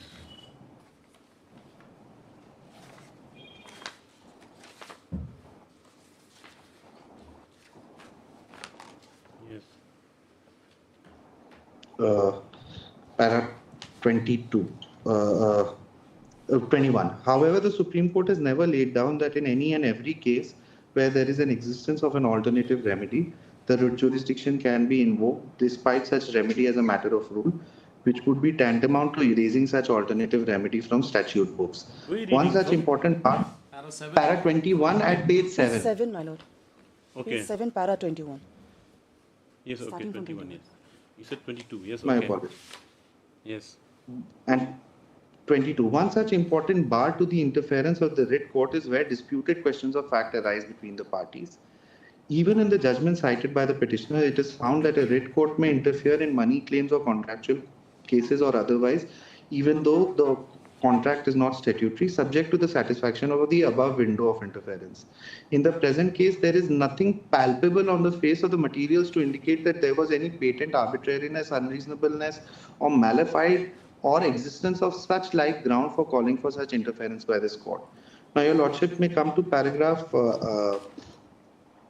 30. 29, sorry. The right to get subsequent installments of disbursals are not unfettered.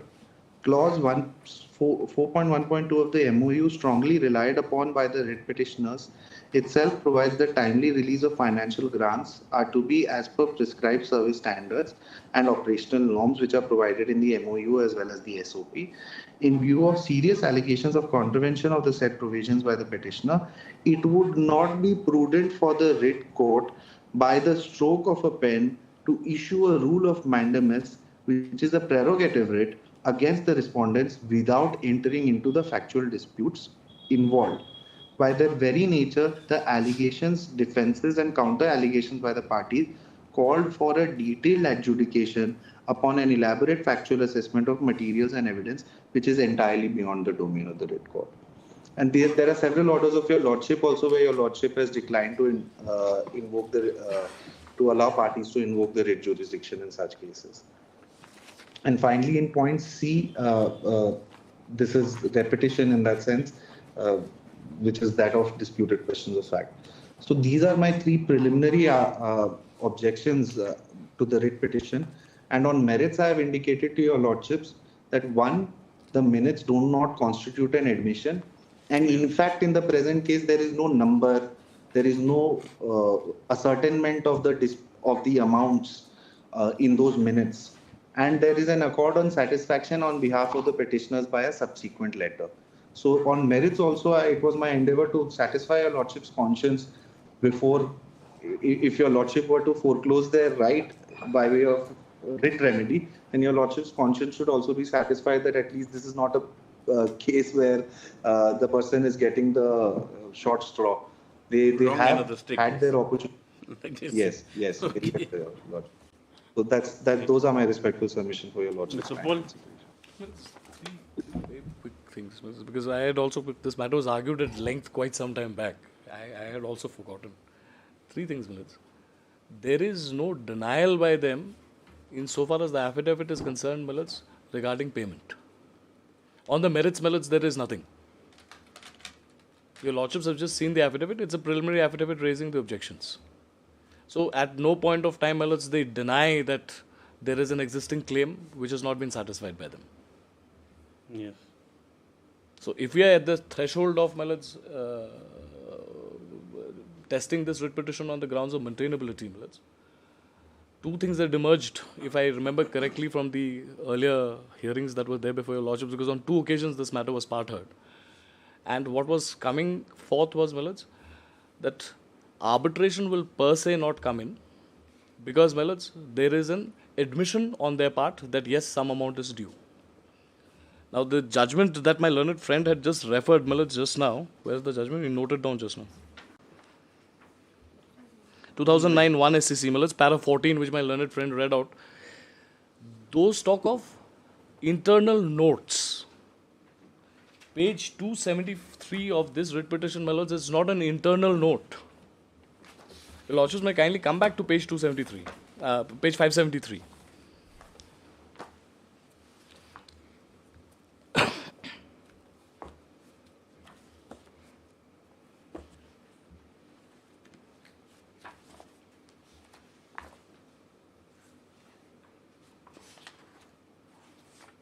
Yes. My lords, these are minutes of a meeting for service tax on so-and-so, Jante Hills, on so-and-so, in the office chamber of so-and-so, who are the members present, JP Sinha, Chief Engineer, Company Secretary, Superintendent Engineer, Executive Engineer, Chartered Accountant, and the petitioner.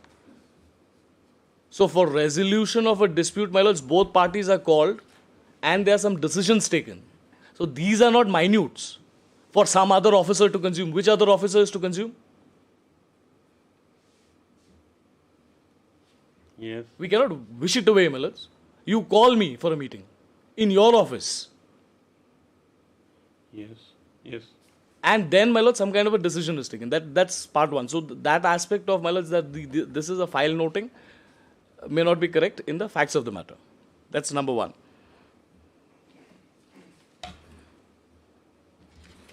Now, the first objection, my lords, if I deal with the affidavit, because, my lords, I would presume your lordships are not at this stage going into the merits of the matter, even though, my lords, we have argued at length, because otherwise I would have to simply say... on the surface, which are the relevant documents? Documents, my lords.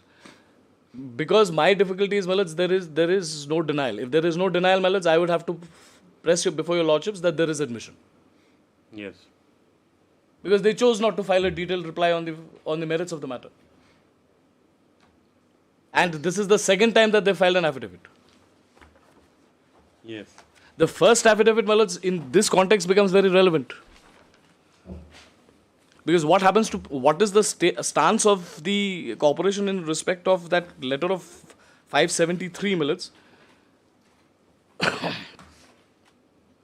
Your lordships may kindly have a look at the first affidavit which they withdrew at page 14.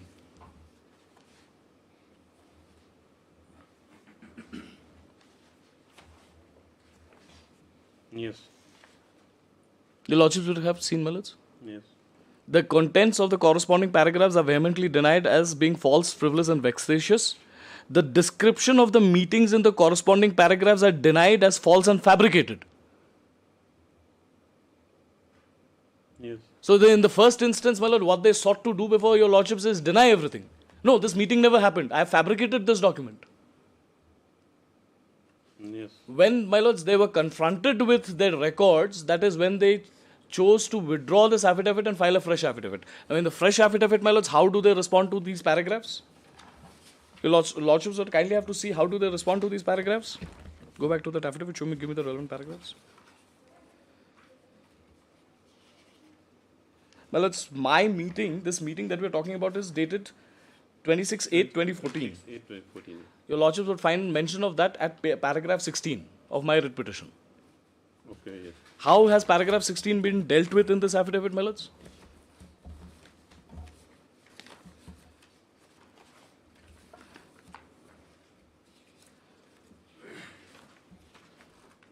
There is not a whisper.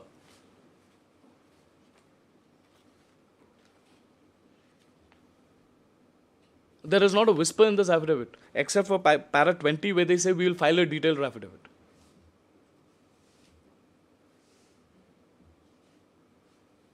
So what my learned friend was arguing, my lords, that it is not indicative of anything, that what is the amount, under what head. Well, these cannot be argued out of the cuff. If that is a defense you're taking, it has to be by way of an affidavit. And we would have, my lords, met that argument at that stage. Yes. So the first ground, my lords, I would then imagine, my lords, this whatever is there in this affidavit would be the sum and substance of the defense at this stage. So first issue is, my lords, not maintainable in commercial matters. My lords, your lordships are aware there's a series of judgments where they say, my lords, this is not the thumb rule. In appropriate cases, your lordships are empowered to interfere, and your lordships would interfere if certain conditions are met. One of them being, my lords, if there is some admission at some point by you. If you admit it today and tomorrow says, oh no, there's some dispute, that would not be entertained before your lordships. Yes. The second, my lords, what they take before your lordships is this issue of existence of alternative remedy. Now, they're again blowing hot and cold here. In one breath, my lords, they say that Nothing's dead. It is all-encompassing. The arbitration clause is all-encompassing. And then in the same breath they say, no, but at this stage you cannot go into arbitration because it is delayed. Yes. Well, we are before a writ court. Equity would prevail over all other matters. So if I am taking a defense that you send them to some other court for alternative remedy, my lords, that should be a valid and existing remedy. Not some fallacious remedy, my lords, which even if I want to explore tomorrow will not be available to me. And that's the admitted position. They admit that that remedy is not open. Yes. And well, let's see at page 11, Your Lordship, they said disputed questions of fact. Well, I asked this question to myself, where is the dispute? You would have to dispute it. In your affidavit before this court, you have taken every ground available, but nowhere, not a single pleading anywhere, my lord, saying that there is any dispute. I'll take your lordships to page 11, my lords. There are 4 paragraphs. Your lordship may kindly very quickly have a look. Of the affidavit? My lords. Yes. That's the defense. Without prejudice to the above, it is also submitted that the dispute raised by the petitioner involves adjudication of disputed questions of fact which cannot be gone into writ proceedings. Very well. This is a preposition of law. Where is the dispute? The issue concerning the amounts billed towards the contract works in the past is essentially to be examined from the records by way of trial. This is without prejudice to the fact that the submission of the respondents, there is no dispute to the dues. Yes. That accordingly, without prejudice to the fact that the response of the petitioner is meritless, it would at the highest constitute a disputed question of fact as to the correctness or otherwise of the termination, which cannot be determined in writ proceedings. Which termination are we talking about? There is no termination here. It is trite that disputed questions of fact cannot be addressed, so and so is not maintainable. That's the law. I would have to say, Malaj, I dispute that figure. Because of this. I have paid him 14 lakhs. That was the final settlement. Where is that statement? Which is why, my lords, I draw your lordship's kind attention to the orders passed by your lords, my lords.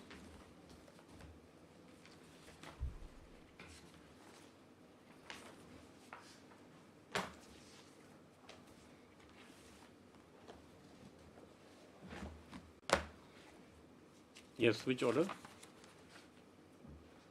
As the first order is 25/8/2023. 25/8.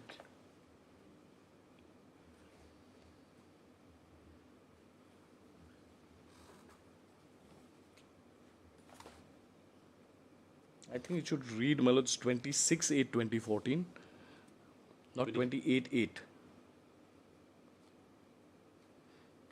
Yes. 14/8, my lords. Just assist your lordships.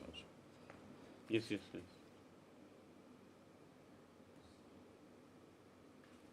Because the meeting is dated the 26th, yes. And the records are brought on record before your lordships. Your lordships take that on record. Thereafter, my lords, 17/11/2023, the matter remains part heard. And thereafter, my lords, 7/2/2014, 2024. Yes. Matter remains part heard. The respondent corporation to produce the relevant records on the next date. Yes. Because if I, my lords, may humbly submit before your lordships, we had satisfied your lordships on the issue of the writ proceedings being maintainable before your lordships. The minutes would be the clincher insofar as this aspect of the matter is concerned. Once I admit it, my lords, that there has to be made, some payment has to be made. Thereafter, I cannot dispute that there is any payment that is not required to be made. And, my lords, to counter that letter of at 578 at Annexure 20. That is important, Mr. Paul. My lords, I'll have to deal with 578. Yes, deal with 578. My lords, your lordship may kindly read that. This is subsequent to the meeting My of lords. 26/8. My lords, That's why. your lordship may kindly see. My learned friend was kind enough to read para 23. Yes. I'll take your lordships to para 23 and then I'll take your lordships to that letter.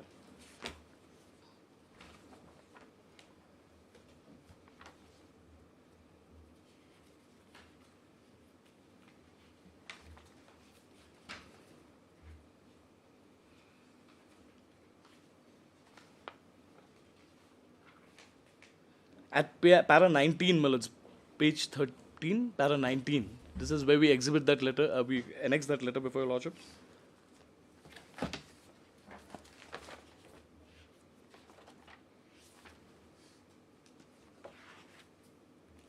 Para? 19, my lords. 19. Yes. That the petitioner states that while letter dated 17/8/2015 was addressed to the respondent authorities by the petitioner enterprise regarding payment and supply of erection bills under RGGVY scheme amounting rupees 14,19,809, only which was credited into the account of the petitioner enterprise on 12/8/2015, and further requesting to furnish the detailed statement item-wise along with details of deductions made on both supply and erection contract at which the amount paid to the petitioner was arrived at. Now, what my learned friend read was para 23. Yes. The petitioner submits that as per the letter dated 17/8/2015, the petitioner had asked for a detailed statement item-wise along with the details of deduction made on both supply and erection contract at which the amount paid to the petitioner was arrived at. However, the respondent authorities had not replied till date as to the details of the deductions made and the payment made to the petitioner so that the petitioner could understand the amount left to be obtained by the petitioner in the scheme which was completed by him. Now, your lordships may kindly go back to this letter. 578. Page 578.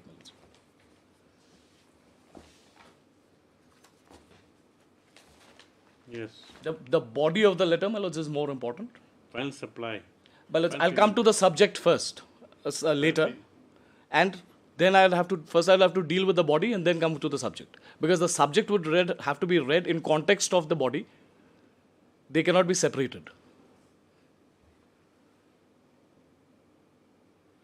We acknowledge with thanks the receipt of payment of 14,19,000 account of Marbening Enterprise on 12th of August 2015. Further, we would like to request you to kindly furnish to us the detailed statement item-wise along with details of deductions made on both supply and erection contract at which the amount paid to us was arrived. The statements as prayed for is required for keeping our records in the office and for closure of the related files. Kindly do the needful at the earliest possible time.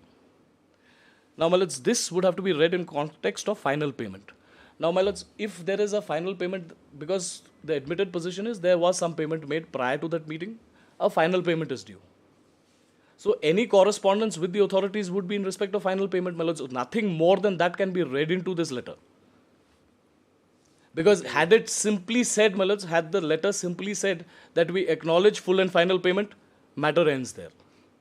Simply because, my lords, there is a word final appearing in the subject of the letter, that would have to be read in conjunction with whatever is there in the body of the letter, my lords, and that per se, in my humble submission, would not prove that there has been any final payment, especially in the absence of any assertion to that effect by the respondents.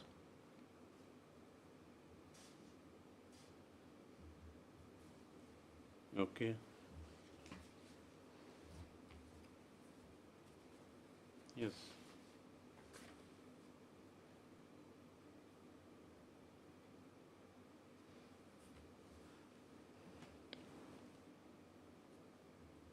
Because again, very interestingly, my lords, I would have to draw your lordship's attention to the first affidavit. Okay. What does it say? There they say, my lords, no. 578. There they say, my lords, that there is no dues to be paid to me.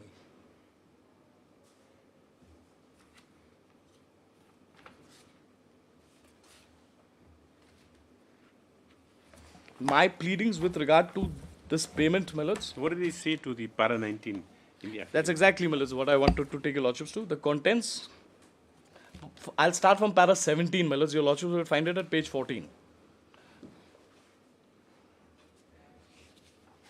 Lordships have it, my lords. Yes, page 14. Para 17. Yes.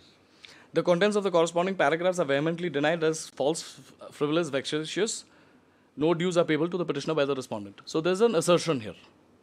Para 19, my lords, the contents of the corresponding paragraphs insofar as they pertain to the dues of the petitioner against electricity supplies are matters of record. It is admitted position evidence by various orders passed by this honorable court in connection with the petitioner that the petitioner is a serial defaulter in matter of payment of dues. The characterization of the false and fabricated claims of petitioner as outstanding amounts is misconceived and denied. So there was a denial in the first affidavit. You withdraw this affidavit. Yes. And, my lords, in the new affidavit, you are absolutely silent whether there is no denial. Now, why this becomes relevant is, my lords, first you deny that there was a meeting. Subsequently, when the records are produced of the meeting, my lords, you choose to withdraw this affidavit. And, my lords, in the subsequent affidavit, there's stark silence saying that there is any dispute or there is any denial of the dues of the petitioner. No, second affidavit is limited only to general, objections. My lords, it would have been had the first affidavit also been silent. Yes. If the first affidavit was silent, my lords, the second affidavit could have been silent. I make an assertion in the first affidavit. In one point I get caught. I decide to withdraw that affidavit. And in the second affidavit, my lords, I maintain stark silence. What I'm trying to submit before your lordships is, yes, why would I maintain absolute stark silence, my lords, if there was nothing due? Because in the first instance, my lords, I try to mislead the Honorable Court. Submission, there's no denial. There is no denial, my lords. their part. And especially in the first affidavit, you said there was denial. Subsequently, you don't say anything, my lords. So it would have to be deemed that the amount is due and you do not dispute the due.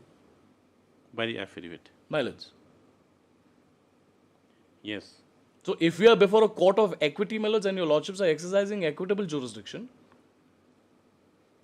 yes, technical objections will come. But I would also have to prove my bona fides that yes, I am bona fide. In spite of that, these technical objections are there, then your lordships will probably consider the technical objections. Yes. If a government corporation, my lords, invites somebody to do a work, gets the work done, calls for a meeting, admits the fact, yes, there is an amount due, please pay it to him, subsequent letter of the executive engineer, not flagged before your lordships in the records, shows clear the amounts, and till today the amounts are not due, there is no denial by them that we have paid. If this is not high-handedness, my lords, So now, okay, just come to the point that the amounts are quantified. Describes how you arrive. Now, what remedy will you have now? My lords, what mandamus are you seeking now? My lords, whatever was the decision. Can be crystallized into what? I mean, what kind of mandamus are you seeking? Because we have to look at like it is a prerogative writ, and whether in such matters where now the only thing fine. You might have made out your case that there are amounts outstanding. Now your doors to other remedies is closed. So where does that leave you? So what sort of mandamus would you deserve? My lords, I would then be left to their own calculations, which is as per records. Which is why, my lords, I brought your lordships to that order passed by your lordships, where your lordships are called for the records. The records themselves demonstrate, my lords, this amount is due and only 14 lakhs has been paid. Because it's a detailed record. This is the work done, this is the amount paid, this is the amount due, this is the work done, amount paid, amount due, and lastly, what is the amount due? 14 lakhs. So that clearly creates, my lords, a difference in their own quantification. Your lordships are right. I may not be able to, my lords, espouse a case saying that this is the amount due to me and this is the amount that should be paid to me. I would be bound by the records. To that extent, my lords, I would have to surrender before your lordships. I would be bound by the records. But if the records demonstrate, my lords, that there is a discrepancy in the amount which you say is due and the amount which you have paid, then the residual amount, my lords, as an equitable court of equity, I would be entitled to that relief from your lordships. And my lords, I would read the orders passed by your lordships on those premises. Even to indicate in that direction. When your lordships have directed the production of records, because your lordships want to examine from their records. No, why directed production of records is because they denied the existence of a letter. Of the minutes. Which was present in the records. My lords. Which caused them to retract the affidavit. My lords. I think that it was a wrong premise and it's not well instructed and so on. So fine. All that consideration was allowed to be withdrawn. So subsequently, my lords, that letter was brought on record. Subsequently, your lordships heard the matter at length. On continuing course of action, my lords, we had placed the Ram Janambhoomi judgment also. Your lordships were kind enough to consider that. And then your lordships directed the records to see what transpired after that. Yes. So, my lords, once there is an admission, my lords, there is no denial. And if the records, my lords, demonstrate that yes, this is the amount which is due to the petitioner and this is what has only been paid, the residual amount. From the records, will you flag out amounts? I mean, my lords, the chart is there. Does it reflect a chart is there. A proper chart is there. There is a proper chart. It is at Annexure E, page 2 of what document? Annexure is only dealing with 14 lakhs. Well, that is the payment which is made. Yes. And the dues, my lords, would be on top. The thing is that this is statement of final payment. That is Whose signature is this? Can't be got. Anyway. Would your lordships permit me to assist your lordships with this statement? See, that is Annexure E referring to its. Because my lords, it says total amount to be paid to contractor. There are two figures: 45, 58, 947.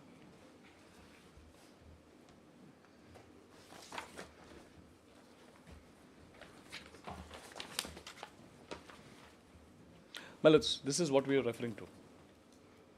My lords, total amount to be paid to contractor. There's a figure, my lords.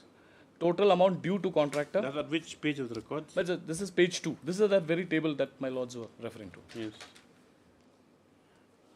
Then again, serial number 3 is total amount to be paid to contractor, payment to be paid to tax department. Yes, my lords. This is the tax component. Payment to be paid to the tax department, royalty, that is also mentioned. Total amount due and inclusive of taxes. So they make a calculation, my lords, it's 45, 58, 947. Yes. And well, the grand total is also mentioned here.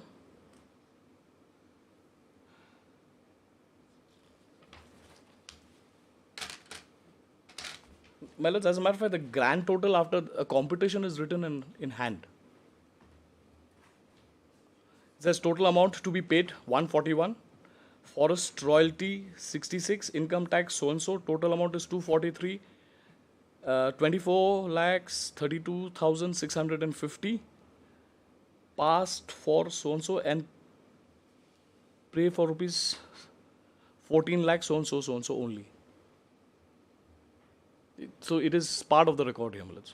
In the previous page. What this also knows that whether that 14 lakhs after calculating everything, there's some arrived at whether that is the only amount admissible to them. Well, it's because that last line becomes very relevant, and the signatures are of the executive engineer. One is the executive engineer, and these are not the originals, Malaj. They would have to be passed for. It says, Malaj, if I may just read, passed for rupees 24,32,650 and pay for rupees 14 lakhs.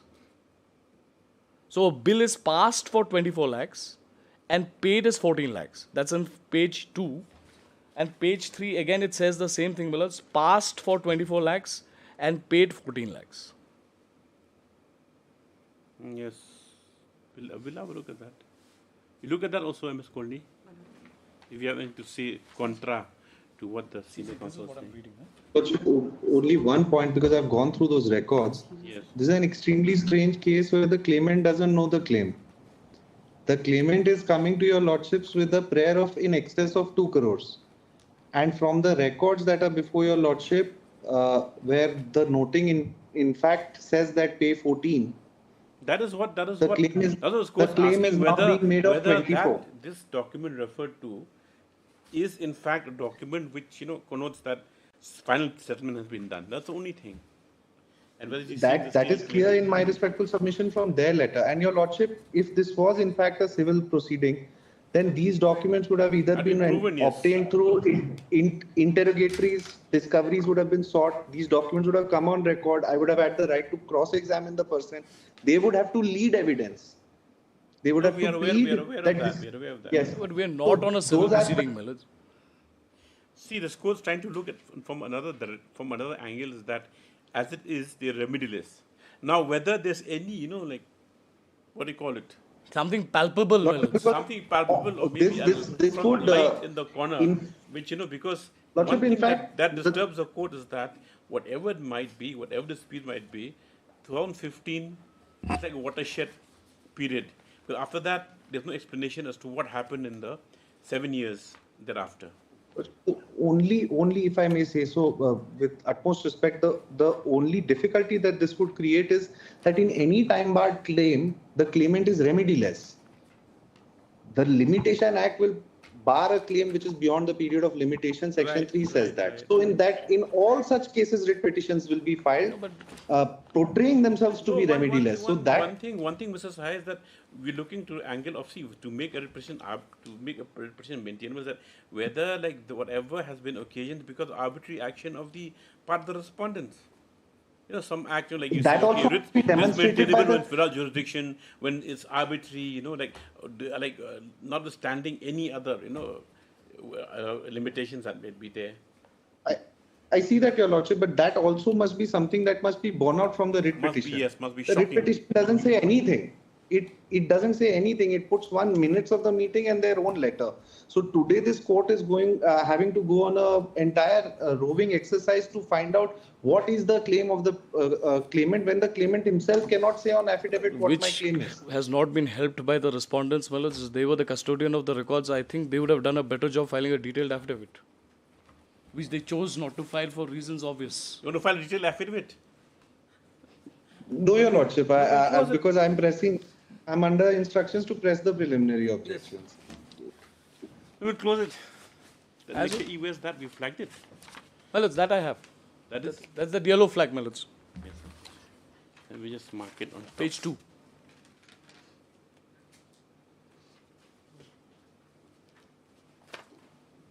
Where's the next sheet? Well, it's page 2.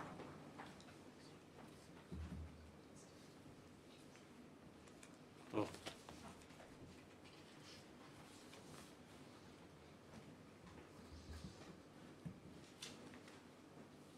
Now, the other difficulty, Melons, as I see from this document also, it is a photocopy of some documents. These are supposed to be the original records before your lordships. Even then, it can't be distorted to that extent. No, I am not distorting it, Melons. Can it be distorted? By them to that extent. Because, anyway, then we'll close it, we'll pass orders. Right. Yes. Grateful to your lordship. Melons, I will just apply 2 authorities on the limited objections. But you have on the delay, I think. We'll do it by tomorrow, Melons. Just 2 authorities. As a matter of fact, we didn't come with those authorities because we thought we were already over that hurdle at this initial. Nothing's over until it's over. Some political party will be saying that, Melons, today. On a lighter vein. Right. But it's quite surprising, the results. Yes. I don't know what's happened now. Yes. I was watching, Melons. Even while my learned friend was arguing, I was trying to take an update. Doesn't seem any good. Distributions to the sea. Yes. We're grateful, Melons. I'll leave that.